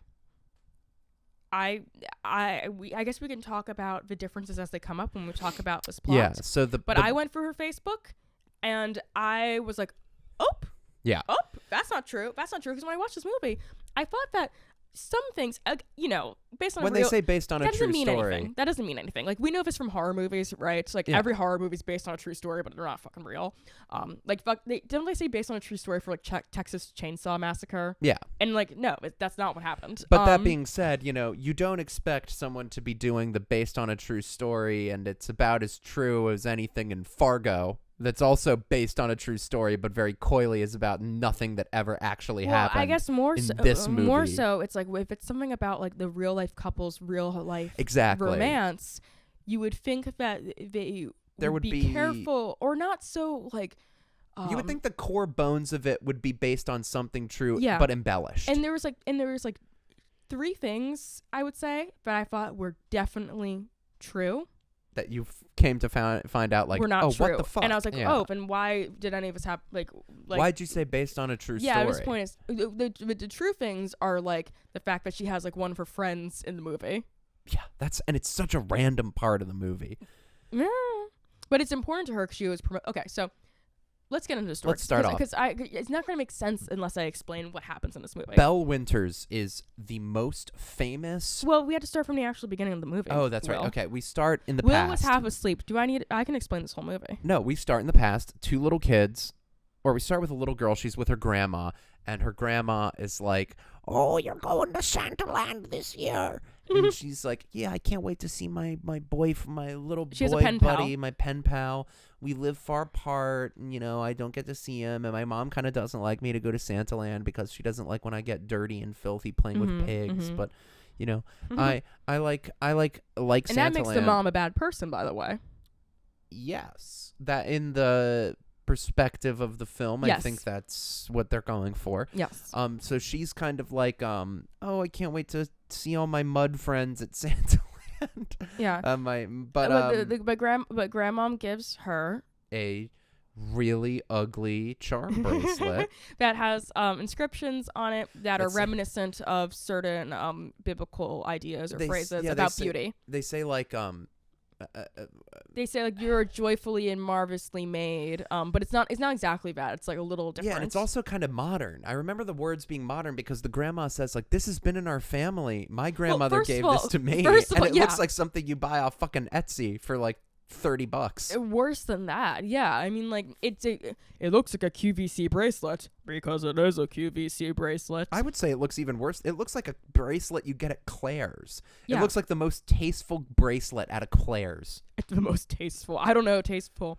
It looks you know what it looks like? It looks like when there's like a Christmas like book fair sale at an elementary school where you can buy things for your mom. Yeah, that's what it looks like. That quality of bracelet. That's what it looks like. The bracelet they're giving they say, 5th graders that they can buy for $6. Spoiler, you can buy this bracelet on the Farmer and the Belle fucking website. This is the other thing about the movie. farmerandthebelle.net. You can buy this bracelet, and they describe the bracelet as Tiffany's inspired. There are other products for sale that are backdoor advertised through this film. Many things are advertised in this film that are for sale. Hey, get your fucking shmoney. They milk this fucking movie. We'll get into it, but the whole plot is kind of based around her trying to find this bracelet, which is the film is an advertisement. In part, is an advertisement for the bracelet that is central to the plot. Yeah, but the bracelet is butt ugly. It is butt ugly. The inscription cursive font looks is terrible. horrible. It's just Yeah. like so like tacky and ugly. But it says like nice things. You know, I'm not Christian. But I can appreciate like the ideas behind what it said. It's like saying like it's basically saying like you're beautiful. Beauty is within. Is basically the general gist of most of the inscriptions. And you know, and there's also they describe it on the website. There's also one heart-shaped charm that should rest in your palm that connects you to Jesus. And that kind of dangles below all the other inscriptions. They call it the hashtag beauty bracelet on the website. Bada bing. But yeah, we're supposed to believe this bracelet was made in like 1890, yeah, which is awesome. We're supposed to believe it's a family heirloom. It's that like, was, you know, at least like her mother gave her, which is pretty funny. It's like the grandmother's mother gave her, but yeah. she ships her off to Santaland, which is a farm in Georgia. So she meets up with her pen pal, and they're talking about like you know, like, oh, it's so good to see you. They ask, he's like, what do you want to be when you grow up? And I mean, you go ahead. Yeah. She's like, I kind of want to be a farmer, but my mom wants me to be a model, so maybe I'll be both. And he's like, wow, a farmer model. I never heard of that. I've never heard of that, but I bet you could do it and be great at it. Everybody's always negging her in this movie. Yeah, everybody's always kind of rude to her. Yeah, and yeah, so okay, so like So he wants to be a farmer. Yeah, he wants to be, and he obviously wants to be a farmer because he lives on a farm because he's a little farm boy. And he lives at Santaland. Yeah, that's his house. This is where his family lives. Santaland's his house, and they're supposed to be doing the nativity together. They're going to be Mary and Joseph. They're going to be Mary and Joseph. And they're very excited about that. You're going to be the most beautiful Mary I've ever seen. Which sparked a conversation during our screening about because you thought that was weird. I didn't think it was weird. But like, did you ever do a nativity? You're Catholic. Did you ever do a nativity scene? They did a nativity scene at my church when I was Catholic. I say when I was Catholic. Whoa. When I was growing up. Mm-hmm. At the Catholic church in town. Mm-hmm. They did do a nativity scene. I never participated. Mm-hmm. I never. So you don't know the vibe. So like, I didn't really do a lot of. I went to Sunday school, but I never did any like youth activities. Yeah, I mean, really. like you're more religious than I've ever been, but I've always been aware of the vibe with like nativity scenes that the girls are like, oh, I want to be Mary because Mary's really pretty. That's and interesting. The pretty girl gets chosen to be Mary, and all the ugly girls have to be like donkeys or angels. You know, I guess maybe if there's not sense. enough boys, one of the girls has to be one of the kings. It's like, I never understood Mary as a child as like particularly beautiful. But you wanted to fuck Esther. The string bean from the VeggieTales. Yeah. I thought she was a very becoming vegetable. Yeah. So she had long brown hair and beady brown eyes. And she had a very kind of like a shapely figure for a VeggieTales character. So maybe you aren't the person to ask like, oh, was Mary considered beautiful in the eyes of children? Like, I always thought of Mary as kind of intimidating. Getting a call from Chicago? Well, it's probably spam. Yeah. Huh. You always think that like calls are never spam. Yeah. You always answer the calls that say like auto shop. Yeah. And they call and they say your car needs a new insurance plan, and you say, oh, I don't have a car. Or the caller ID will just say like Pennsylvania. And you'll answer and you'll talk to them for like 3 seconds before hanging up. Yeah. You know, there's something wrong with you. See, here's the thing though. They're going to be in the nativity pageant that they're doing at Santaland. But it doesn't happen because she wants to be a model when he grows up. He's going to take a photo of her. He's got his DSLR. Yeah, he's going to take a photo of her, and she stands up on top of like the fence by the pigsty, and he's like, wait, stand up on the do go this. up like, on the higher rung. He's trying to like help her pose, and she falls to the pigsty, and she's like, no, I got. Everybody's laughing at her. Everybody's laughing at her. Because how fucking embarrassing. She gets really mad at him. Yeah. And then her grandma takes her home. She looks like a wreck. She looks ridiculous. The kid She looks ugly. Yeah. And so she gets in the car with her grandmother, and she's like, I don't want to be here anymore. Take me home. Yeah. She's like so upset. The boy like furiously is apologizing, but she won't hear it, and they drive off. She goes home to her, mommy dearest style mother. And while she's covered in dirt, her mom like just like wipes her face, even though she's like covered in like pig shit. Yeah. Right, like literal Mud. like pig shit. Right. Yeah. And her mom just kind of like half-assedly wipes her face. And then well, she gets changed. And she's like, "You're so beautiful," and then she goes, "Oh my god!" She realizes she lost her fucking bracelet. Her charm bracelet. Yeah. She realizes she lost her bracelet. I lost Grandma's bracelet. And mom is like, "Oh, don't worry about it. One day you'll have diamonds on that wrist." Fast forward to the future. She becomes the biggest fucking model on the planet. She's the number one fashion model. She has adoring fans busting down her photo shoots. Here's where it is kind of a true story in ways that, like, I don't think matters. And it's like, okay, that doesn't make it a true story now. Is that the photos of her that are, like, around the office and stuff, where she's like, she's actually giving really hard in these photos. Like, I don't think this actress like really looks like a model, but she does she's really good at posing in these photos, like, honestly. So kudos to her. It is true in the sense that she did take these photographs in a modeling setting. Okay. Those are the exact photographs that she took. I think this is her only modeling gig ever. For that one brand? For this brand. From China called Jubilee, which I cannot find any information on, because when I Google it, every time it always just goes to her page. And viewers, folks at home, keep that in your mind, because that might show up a little later. Yeah. So these photos were done by this brand Jubilee, makeup brand, which right? is owned by a man named, and I'm probably going to do his last name wrong, but his name is Brother Jean. Yeah. And he is an Asian makeup artist, and she says on her Instagram in real life that he is the top makeup artist of China. I cannot find any information about him anywhere. I looked up both Brother is like his Americanized name. I looked up that. I looked up his Chinese name because she named him by his Chinese name before. I cannot find any information about him. So unless it's all on, like, I know in China they have like a few social media sites that like we can't really access in a normal way. Yeah, we can't technically access in America. So maybe if I looked on there, I could find him, but I could not find him anywhere. And you would think if he was top makeup artist, even not the top, like, you would think if he was a prominent makeup artist, he would have some sort of paper trail that you could access in the U.S. Yeah, but she in real life modeled for him and was like his muse and celebrity ambassador. Yeah, of his and brand. he again, like, to her credit and to the credit of the validity of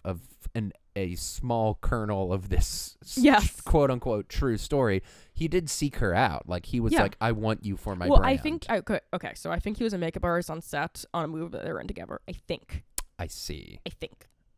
So he might also be kind of in this world of Christian filmmaking, which, you know, when you're friends with people, you know, there is again, like, two but he flew her out to Beijing, and again, like, to kind of like not play devil's advocate, because that's not even really what I'm doing, but just like kind of like the situation is, you know, when you work with a bunch of people, you know, there's a lot of you scratch my back, I scratch yours, let's do some favors for each other. Yeah, but what I'm saying is, you know, I didn't really care if she was actually a famous model, right? As like part of like the true story aspect. Yeah. Because I'm like, well, no, she's an actress. Yeah, right. Exactly. So I'm watching this movie. She's an actress. She's an actress. This is probably an analog for like she was being an actress. Yeah. Being a working actress. It was like, well, that aspect of it being a true story does not matter to me. It doesn't matter. Yeah. But that is like, it is a half truth that like she has modeled once. Yes. But I can't find any like imagery from any of her modeling jobs that she's had. Well, and also it places her as like kind of like she's in the entertainment industry and living in New York City. Yeah. But in this characterization of her as a model, she is the top model in the entire fucking planet, because she has like screaming adoring fans wherever she goes. Yeah. Which is fascinating, because she's also being characterized as aging out. She's aging out. She can't book any good jobs anymore. But also, she still has all these fans, so it's kind of confusing. Every photo shoot she's at, we see her at like 2 or 3 different photo shoots. She has adoring fans. Like at the photo shoot. Busting down the... Yeah, like models, they're very famous models. Yeah. And they like, I don't know, like aren't mobbed by fans at their photo shoots. Yeah, I mean, yeah, but it doesn't happen. And like in terms of like And Ava, the industry right now, I mean, like their supermodel era is like over, right? Yeah. But there's like definitely like Emily Ratajkowski is really famous. We saw Yeah. her walking around. That's true. We West saw Village. arguably the most famous working model. American model in her prime years. Yeah. Just like a few months ago, and she was not mobbed by fans. She was walking out like meters in front of us. But maybe because this and character, you're a working model as well, and like there's like an element of like what she's experiencing would not exist. Well, I mean, like, I guess it would exist if, like, I think she might be trying to be, like, an analog for, like, maybe someone like Heidi Klum or something. Like, she was, like, maybe, most generous read, she was, like, a supermodel in the 90s. And, like, but, like now she's aging out. Is Heidi Klum, like, getting, like, calls from her agent being like, you've got no leads other than the adult diaper gig? Absolutely not. Exactly. Yeah, so that's why it doesn't work. Like, it works on the sense, like, okay, like, if she's, like, the most famous model, like if her peak of fame was, like, in, like, the 90s or early 2000s, and now she's aging out, like, fully, that works, but you can't also have, like, scenes of her and, like, adoring fans and shit. Yeah, because then it's like, then it doesn't make sense. It's like, well, obviously the whole point of being a model is creating, like, interest in the brand through, like, your face being there. So if you still have, like, a large contingency of, like, actual, like, fans trying to get your fucking autograph, like, you're gonna book jobs. Well, and it's also like even if you're old, her romantic relationship troubles are broadcast on entertainment news and are shown again. This is within the context of a silly movie, but, you know, just like these little things to, like, make it make sense that she's, like, having these career troubles, but is also the most famous model in the world. Her relationship drama is broadcast on a television in Times Square. Yeah, the Jumbotron. But when people see it, okay, so, like, when that happens, when it gets televised in the Jumbotron, like, she's on a photo shoot and it's, like, outside. She's, like, standing next to, like, a horse and wearing pajamas, and she's, like, embarrassed of it. Yeah. Of, like, the photo shoot and everything. And the fans are all there, like, watching her, and they see that she gets broken up with before she knows that she got broken up with. That her boyfriend is cheating on her. Or whatever, and they all are, like, laughing and, like, making, and, like, being, like, you know. Yeah, they're, like, mocking her. They're, which, like, it's like, what? Would those fans turn on her like that? That quick. Like, they're not like, oh my god, no. Yeah. It's so funny. Exactly. It's so funny. Yeah. It's just such like a, okay, so this is like a situation that's, like, not believable, but it's, you know, whatever. So she finds out she's aging out. Her agent is like, the only gig I can get for you coming up is this adult diapers gig. You know, whatever. And she's really upset, and then she starts thinking, like, wait, I know what I need to do. I need to find out that bracelet. What did that bracelet say? Because the bracelet has the answer about inner beauty, about beauty. And if I just find this bracelet, my grandmother's bracelet, I can, like, understand, like, emotionally what I need to do in a situation. But I lost it 10 years ago. Where did I lose it? At Santaland. Oh, I lost it at Santaland. I should go to Santaland right now and find the bracelet. Time for me to get on a plane to Georgia. You know, tell my agent, you know, I'll get back to you. I have to go find my bracelet, i.e. find myself at Santaland. So the thing is, if we saw cinematically in that scene of like when she's a kid, if we saw her losing a bracelet and we saw that it, like, fell down in, like, the house, like, indoors or something. Yeah. Just watching the movie, like, it would just make more sense. I'm guessing we're left to assume that she lost it when she fell in the pig muck. Well, based on how the movie is, like, constructed, yeah, you would think that, which would make you go, so you'll never find that bracelet because it was in, like, actual piles of shit and was probably thrown out, or it's, like, under the ground. Yeah, it's, like, been buried now. Yeah, I mean, she never looks in the pigsty, so, like, I don't think the movie even wants you to. I think the movie just wants you to think that, like, she just, like, lost it somewhere. Like, somewhere in Santaland. Somewhere in Santaland, but, like, somewhere that is, like, a findable place. Yeah, not, like, in the pig muck.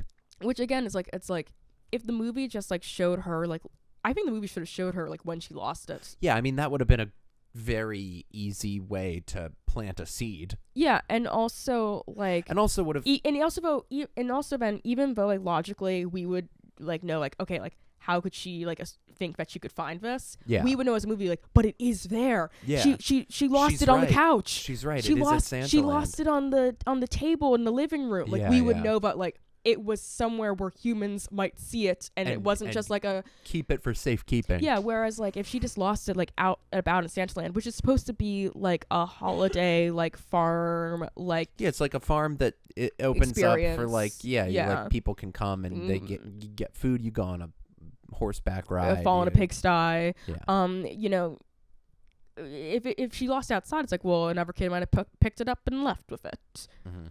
Or again, like, or it got buried under 10 years worth of pig shit. And just like rain making mud and washing it away, and Yeah, I mean, it's just like, it's like ridiculous. But anyhow, she goes to fucking Santaland to find it. She shows up. It's nighttime, and all the farm hands. Or she's like in a car, and like there was something funny that happened in the vehicle on the way over there. Like the driver, like she like says like, "Oh my god, I'm scared of my driver." Oh yeah, she's scared of being like in an Uber. Yeah, but anyway.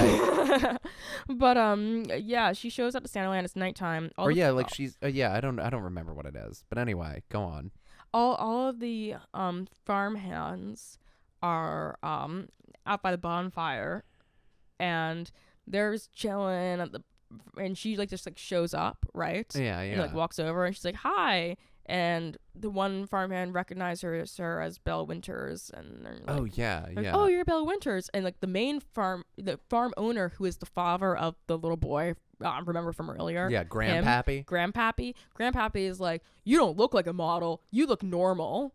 Damn. It's like, okay, like shit. I wish we had a soundboard. Yeah, he's like, "You look normal," because I feel like this movie is about like subtly shaming her for no reason, even though like her character isn't vain. No, her character isn't like right. If her character's like really vain, her character or, like, isn't vain. I wonder if we're supposed to read her. We're supposed to read her as like not outdoorsy. It's the one negative trait. I wonder that she if we're has. supposed to read her feeling like that one job was beneath her or not what she wanted to be doing, perhaps more accurately, as her being vain. But it's also like up against this kind of like reality that she's facing, apparently, despite having all these adoring fans. It's like, no, yeah, she is being given not great work anymore. Yeah, which I don't she think better is, get hitched. Yeah, well, I mean, I guess that is kind of based on the movie that follows. I think that is kind of where we're supposed to fall on it. But outside of that, like they never really present her as like stuck up or vain. They mostly just, are like, oh yeah, she like can't really hack it on the farm. Well, hopefully in the next installment of the Santaland, this Farmer and the Belle franchise, because this is a franchise, by the way. They say a franchise. They're working on a second movie. They say there's going to be another movie. You can go on their website and get redirected to a Google form to put in your address so they can mail you a thing to mail a check. For the next movie. Like, let's go. Respect the hustle, guys. Yeah, I respect the fact that they're trying to make their fucking money with this movie. Yeah. This movie was an investment. Oh, we've got to see the director's other movie, The Moment After. Yeah, sounds good. Let me guess. After the Rapture. Armageddon, yeah. Nice. Okay. You can always tell. So yeah, they like shame her. Oh, but then the boy is now a grown man. That's right. Her John. And he recognizes her, and I'm assuming feels some sort of emotion. Yeah, he's characterized in such a weird way. He's in this kind movie. of inscrutable. He's like, a little firm in a weird way, but not in like a conflicty way. Like in a way that's like, oh, his like firmness or like feelings towards her aren't being expressed correctly or whatever. You know what I mean? It never really feels like a conflict that way. The biggest conflict is that she's like, "Oh, you stopped writing me." Yeah, which is weird because she like was so upset at him, and it seemed like they were kids, so I can understand like forgetting like what exactly happened. Yeah, which I think is what we're supposed to. Which I assume. Also can understand not writing your pen pal when like suddenly like, okay, you never see her again. Okay, You're 7. You're 7. Suddenly, boom, you're 13. You've got other stuff you're doing. You're worried about other stuff. You've got a real life in-person girlfriend. You get laid for the first time. Zing. Yeah, no, exactly. So, like, but that's, like, her conflict with him, but it's, like, she's not actually that mad about it, honestly. No. She, like, mentions it once, like, why did you stop writing? Yeah. That's, like, who cares? So she stays at okay, she shows up. She doesn't bring, like, a suitcase or anything. Okay, she has no clothing. And she stays at the farm, overnight, like, with him, in, like, the guest bedroom. Yeah. She, go sleep. Wakes up in the morning. After like That's good. Thank you. I guess I should note that she did look for the bracelet a little bit. Yeah, the like night outside. Prior, outside, like with a flashlight, and she got scared of like a cow or whatever. Ooh. Yeah, she wakes up in the morning. Or no, she gets scared of a pig because linking it back to the pig thing. No, it's a cow because he says those aren't woman-eating cows. Oh yeah, I remember that. Sorry, folks. This was a movie that similar to a Sir Charles Christmas. I was a little sleepy watching this one. Yeah. So there might be a few details. I did see most of the movie, but there are a few details that I might be a little foggy and fuzzy on. Okay. So. She's mad at me. Guess who? Oh my God. Guess who wakes her up? Grandpappy. No. Maybe don't ask me guessing games. Oh yeah, a little girl. I remember a little her. snot-nosed girl. Oh yeah, runs into her room and the girl is like, "Oh my God, it's a robber!" And they both like scream when they see each other and they're really scared and like it begs the question like, okay, if you've got your daughter from your passed on wife, yeah, because no divorce. Don't worry, guys. Don't worry, he's not sullied. I've realized I listened to a past episode. I said sullied a lot recently. Like Sully from Monsters Inc. Yeah, Mike and Sully. Yeah. But no, the little girl is from a previous marriage that ended in an untimely death. But yeah, she's like, "Oh my God, there's a robber in the house, blah blah da." You're kind of it's like why wouldn't she like wake up your daughter in the morning and be like, "Hey, just so you know, we have a guest over. She's in the guest room." Yeah. Like, why wouldn't? Because. But you know what? You want to know why? Because he's an annoying ass single dad. Yeah, and he wanted the drama. He was like, "Oh my God, this is gonna freak her out." Yeah, or he just didn't think about it. He's like, "Oh, why are you like? Oh, this is the girl in my house. Like, why are you freaking out?" Yet again, you're coming for the single dads. Single dad, like. What was the? What he was doesn't the know other? What the hell he's doing? What was the other movie that you came at the single dad in? I don't know. It wasn't Frank L. There Baum. was something with no, I think that was single dad propaganda, right? No, Christmas Castle, Santa's Castle. Oh, so there was some single dad propaganda movie that we saw recently. After Sun. Okay. So,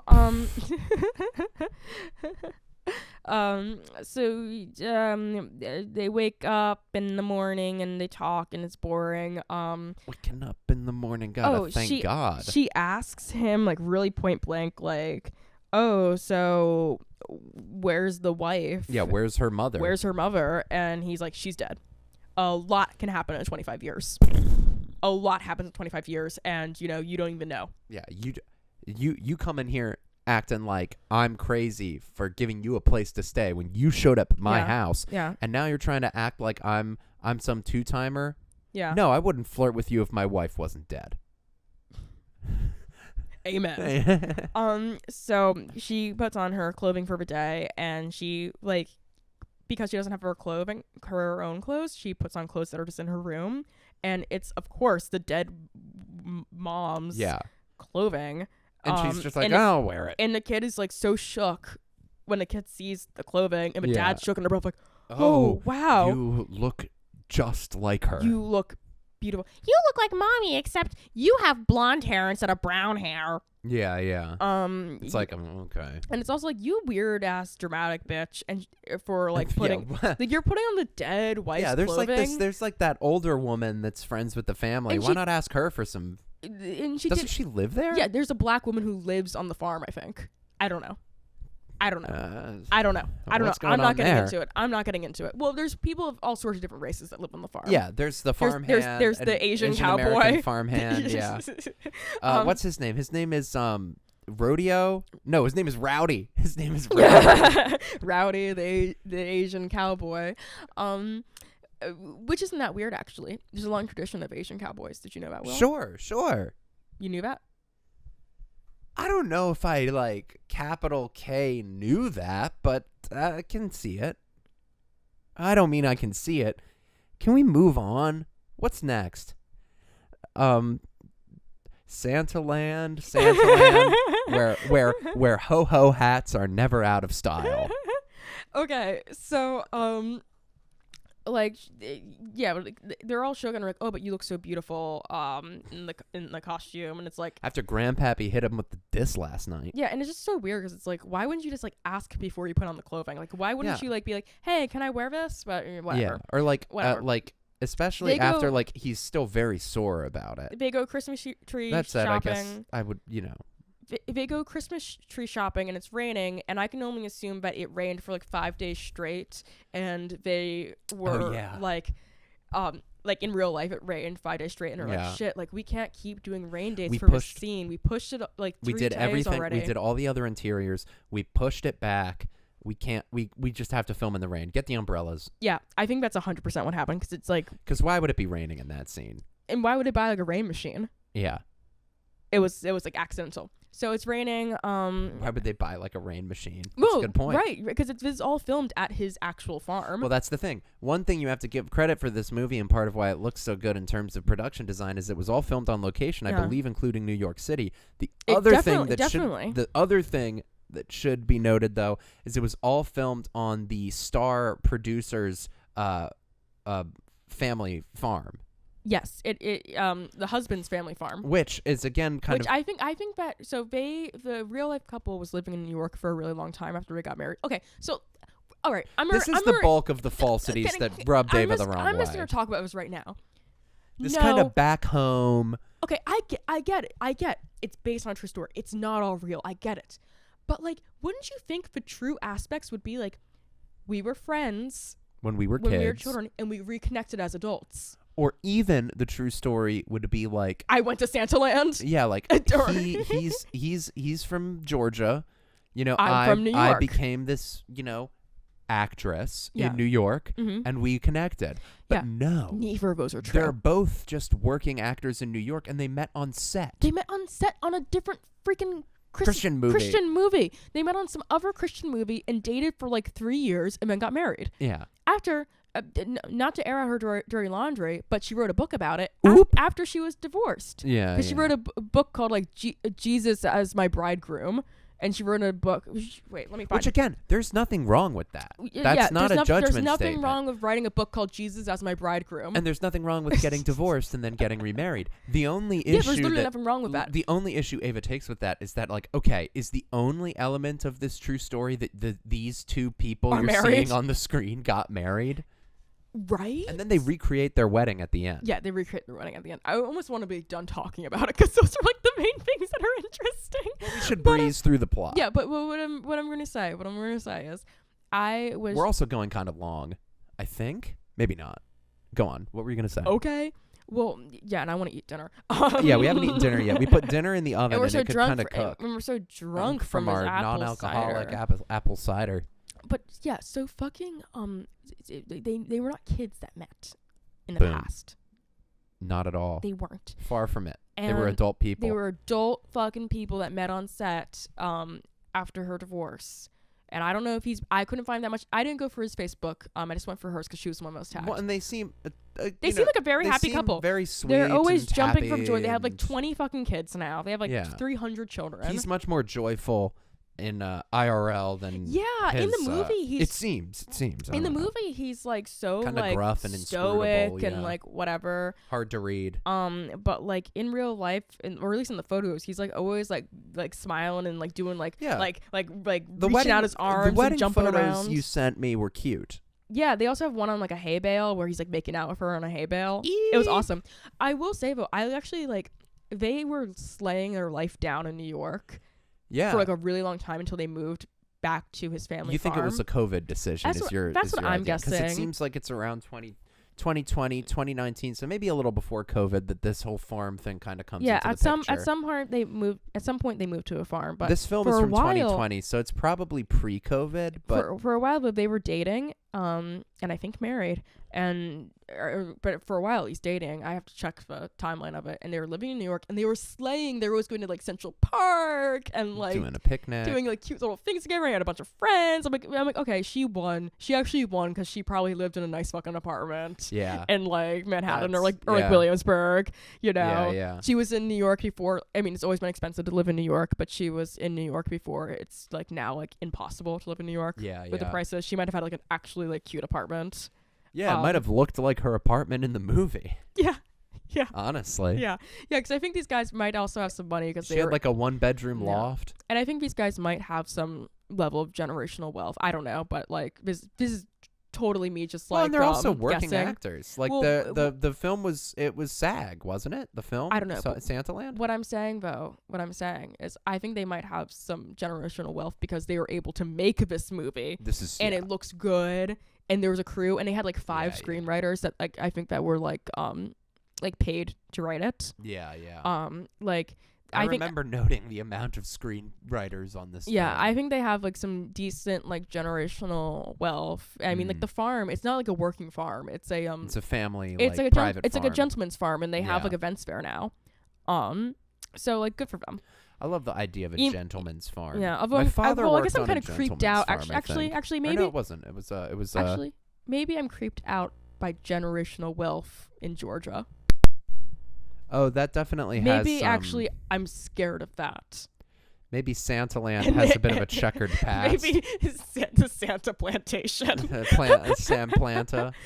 There's no plantation house in this movie, so at no, least they had. It was a farm. If there is if there is that on the house, they're smart enough not to have it in their wedding photos or anything like that. Or in their film about Santaland. Or in their movie where they recreate their wedding. But yeah, lies of Santaland, just filled with lies. But okay, so like Let's breeze through the plot. The one thing that I think that's interesting is that the one lady who lives on the farm, the black lady, who may or may not live on the farm. I can't tell. I don't think she does live there, but she always is popping up. She's always like eating dinner with them and like always there. She shames the fuck out of her like randomly and like that really like in that like shaming with a smile like way of like, you're beautiful, but you do know that beauty isn't just surface. Yeah. And it's like, what is she doing that like necessitates? Yeah. She's not like being vain. She's just like lots of beauty shaming in this movie, I feel like. Yeah, lots of shaming a woman for being beautiful. Or just like assuming that like, I don't know, it was just kind of weird. The fact that you would dare to show up to Santaland. Okay. I'm gonna skip like 90% of the plot and get to like the conflict like reveal. Because here's the thing: you can kind of guesstimate what happens here. The fun and games of this movie is kind of standard Hallmark movie fare. Yeah, you know, there's like a we've got to save Santaland. Santaland's fallen on hard times. Oh, we've got to do a big blowout. Yeah. Oh, she's trying to bring this kind of big city energy to the blowout. Oh, there's kind of some tension there. So the real life Chinese makeup artist that she worked for. That's one of the things she brings. Saving Santaland, like big blowout, like day. Like she's like, I brought this this celebrity makeup artist to do a makeup booth, and it's him. It's like the actual guy, and it's like, this is so interesting. And like now that I've like went for a Facebook page, I'm like, this is so interesting. Like that's the guy. Goes deep, That's your. I wonder if she's someone. I don't know. I'm actually not going to get into it, but anyhow. I want to get into the big reveal, which is actually crazy. Is that okay? So she goes on like this really like amazing date with the guy. Yeah. Oh, she finds out that he's a pastor. Like he hides it from her for a little bit, and then like she finds out that he's a pastor. That's right. So then like he gets to be like annoying. Kind of like. I didn't want to tell you I was a preacher. Yeah. It's like, oh my God. How would you react if a guy you were dating was a pastor? I'd be like, that's nice. You would be? I wouldn't care. I think you'd be.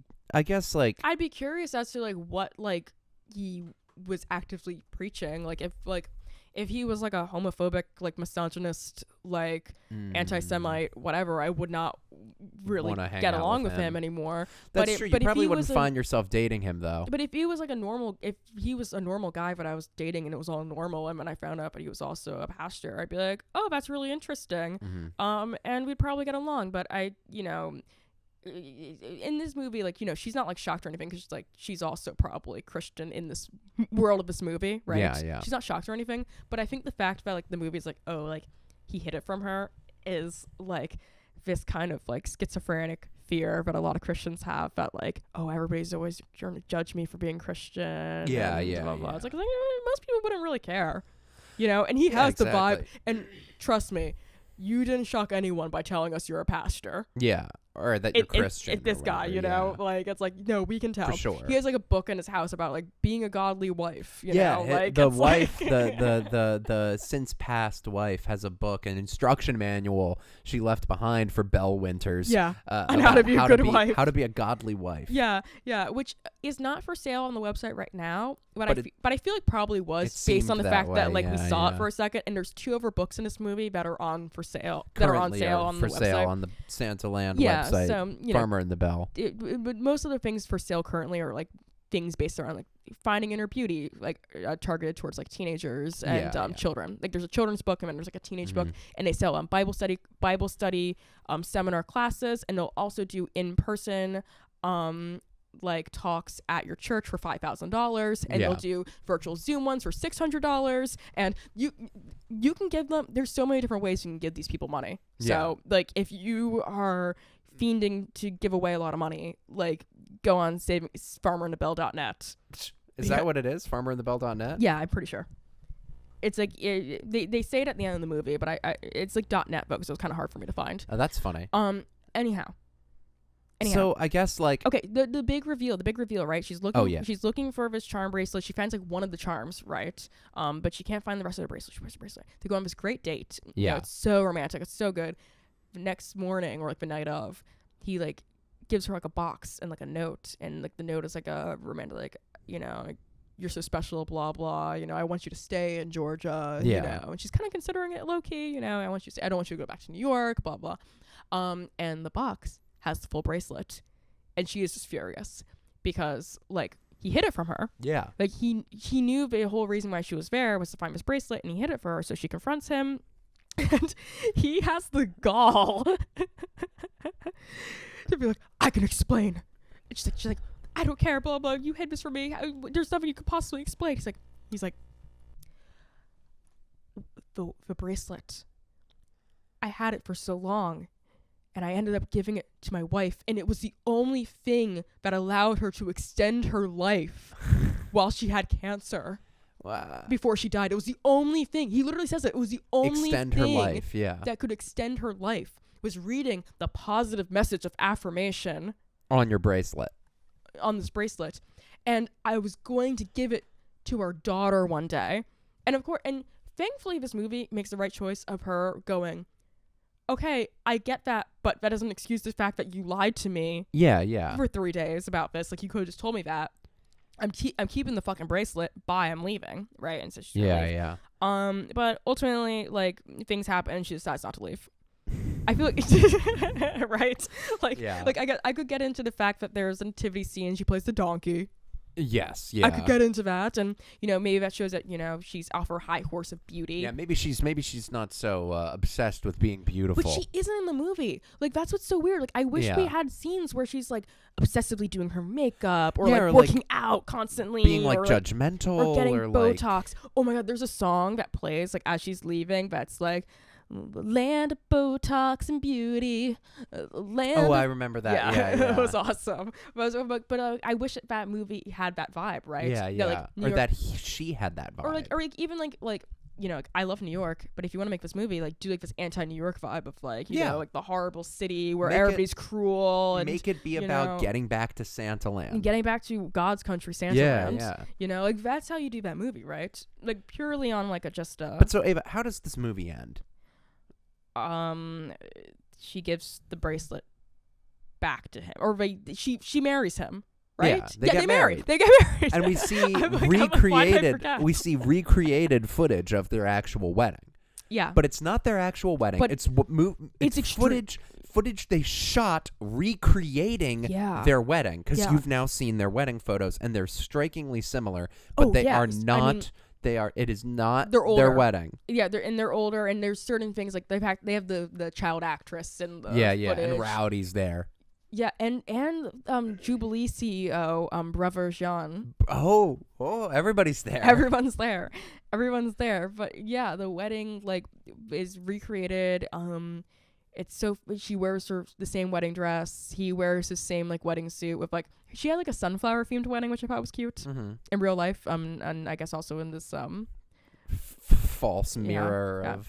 She's like one of those girls though that like, I mean, good for her. She slays her life down. She made it happen. Because based on her Facebook, I feel bad like looking for her Facebook because I feel like that's so much more intimate than looking for an Instagram. I don't know. But I did. Yeah, and you're talking about it on the internet. And I'm not ashamed to go for Facebook if it's a public page. But she slayed her life down because like she had like a big ass second wedding, right? Yeah, that's true. She's had baby showers for like all of her kids. Nice. Like usually you do like one baby shower, right? Like if you have multiple kids, like Maybe. you do your baby shower for your first kid. I don't know what the common nomenclature. Maybe this is like some real rich people shit that like I'm actually not super acquainted with, but I was always under an impression that like your first baby shower is the big one where like maybe like if you want it to be an event where like you're on the baby shower throne and like it's like at an event space if you want to do that. A lot of people just do it in their houses. Yeah, but it's like it's like the first baby though. If you do like the big event, but she'd be doing the big event. She was the big event, and the one was themed jungle themed. She had a jungle themed one. And what? Like everybody had she was dressed up as a tiger? Everybody was wearing like tiger print and like giraffe print. I thought I was like kind of fun. It's like I like theming the baby shower. Like this is my jungle baby. New baby in the jungle. This is my jungle baby. Maybe she was inspired because her husband went to Uganda to do make wells. There you go. Like Mr. Beast. Like Mr. Beast. So Ava, now is the time, and we should do this because there's a final season wrap up question that I'm gonna ask.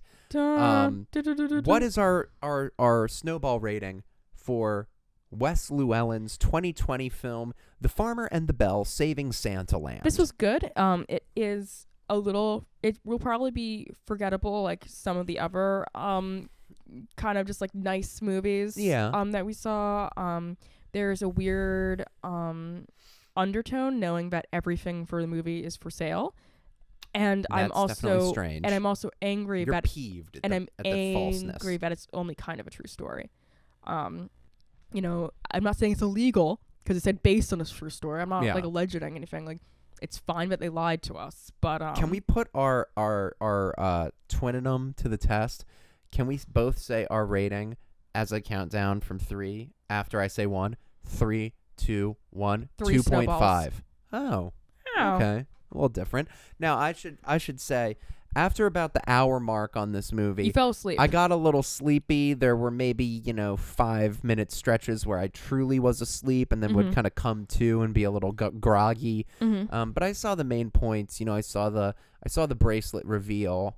I saw worst bracelet ever. I saw the bracelet, like he had the bracelet reveal. I saw the wedding at the end. I saw the let's rally to save Santaland stuff. So I might be a little unfair, but I thought this movie kind of blended in. You didn't like the part where like she had to put the Santa hat on the pig during the Santa games? I liked the Santa games. Were you away from the Santa games? I saw the Santa games. There are some competitions. The viewer is wondering, what are Santa games? You'll have to watch the movie, I guess. Yeah, there's like this. They in their like big like rah let's save Santaland rally. They do some competitions. You know what? You know on what the farm sucked in this movie? What's that? When we had to listen to that song for like... There are 3 full musical performances during the middle of the film. My favorite is the Santaland song, though, that the farmhands all sing. One hilarious thing in this movie that was just so weird is that during the Saving Santaland festival, Grandpappy, not Gramps. Grandpappy. Donald James Parker. No, this is Grandpappy. But they give Grandpappy a kissing booth. Oh, yeah, they do like a kissing booth for the old man. They're like, Grandpappy, you'll be $10 to kiss Grandpappy. It's like yuck. I wish they would kiss a Grandpappy for $10. Hell and all the and like it's just weird and I would get it if like really old ladies were like lined up and it was like a joke. No. But the women that are lined up are like mid-40s, so it's really so weird. weird. But so you're going in with a 3 snowball. I'm going in with a 2.5 for The Farmer and the Belle Saving Santaland. And that's the last film of the year. That's the last film of Christmas. I'm proud of us. The last film of 2023's Will and Ava's Christmas Movie Marathon Season 3, Episode 5. So I have a final question. I have a wrap-up question that I want to ask. Yes, sir. Ava, of the 11 films we watched this year, from Episode 1 to Episode 5, whether it's Santa's Home, one of our multiple things, our Jeff Rose Evangelical double feature, what is one film that you would recommend as what we should incorporate into our holiday tradition? What's the film that you would recommend? This is like the easiest question of Go the ahead. fucking What year. is it? Drone That Saved Christmas. The Drone That Saved Christmas? The Drone That Saved Christmas. Can you give your rationale for that? Because it was absolutely batshit crazy. It was awesome, and it's in the app that's still Christmas cinematic universe. That's fair. I think that was know, like people have noticed The Drone That Saved Christmas. I don't know if you've seen I this. saw on Twitter There's someone like was a talking Twitter, about someone it, and it's like we talking talked about this first, and it's our favorite movie. But Drone That Saved Christmas. Well, and you got to make sure to promo our new episode at some point. Sorry, sir.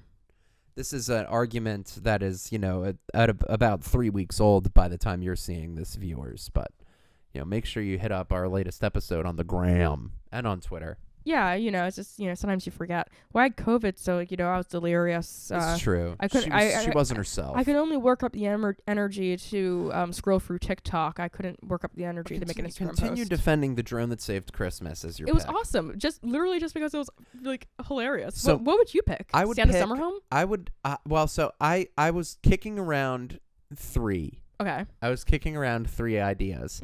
I was thinking, 4. Here are my top 4 from the year. Santa's Summer Home. Bonkers movie. The Borrowed Christmas. Yeah. Bizarre nonsense. I mean, I loved that. Like, that's a classic trash movie.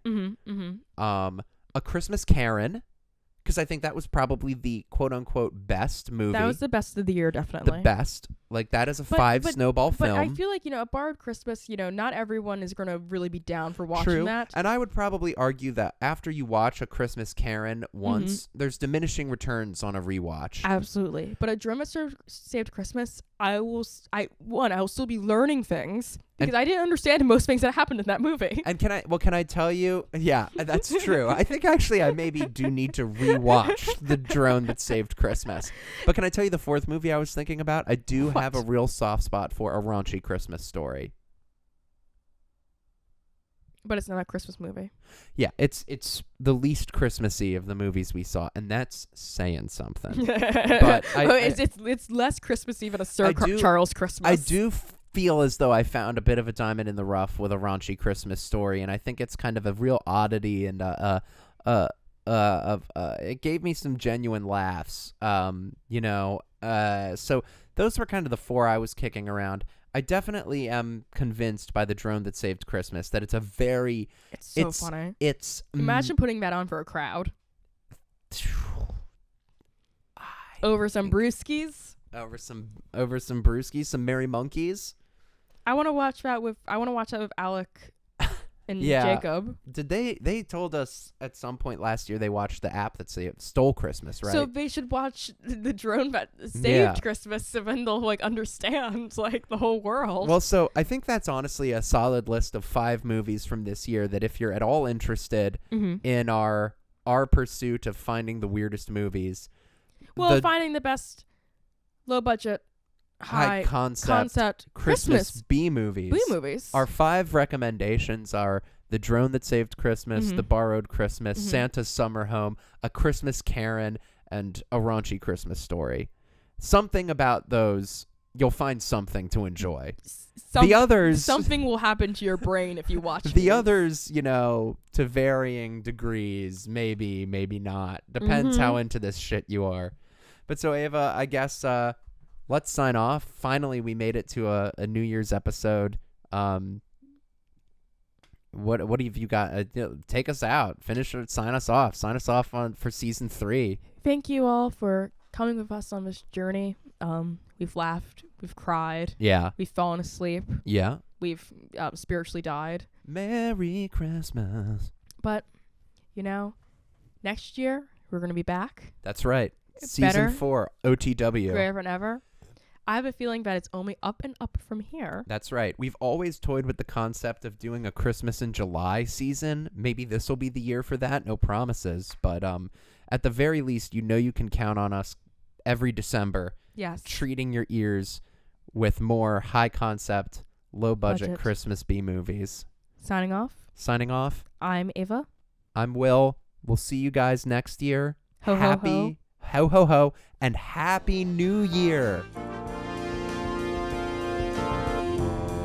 That's a season.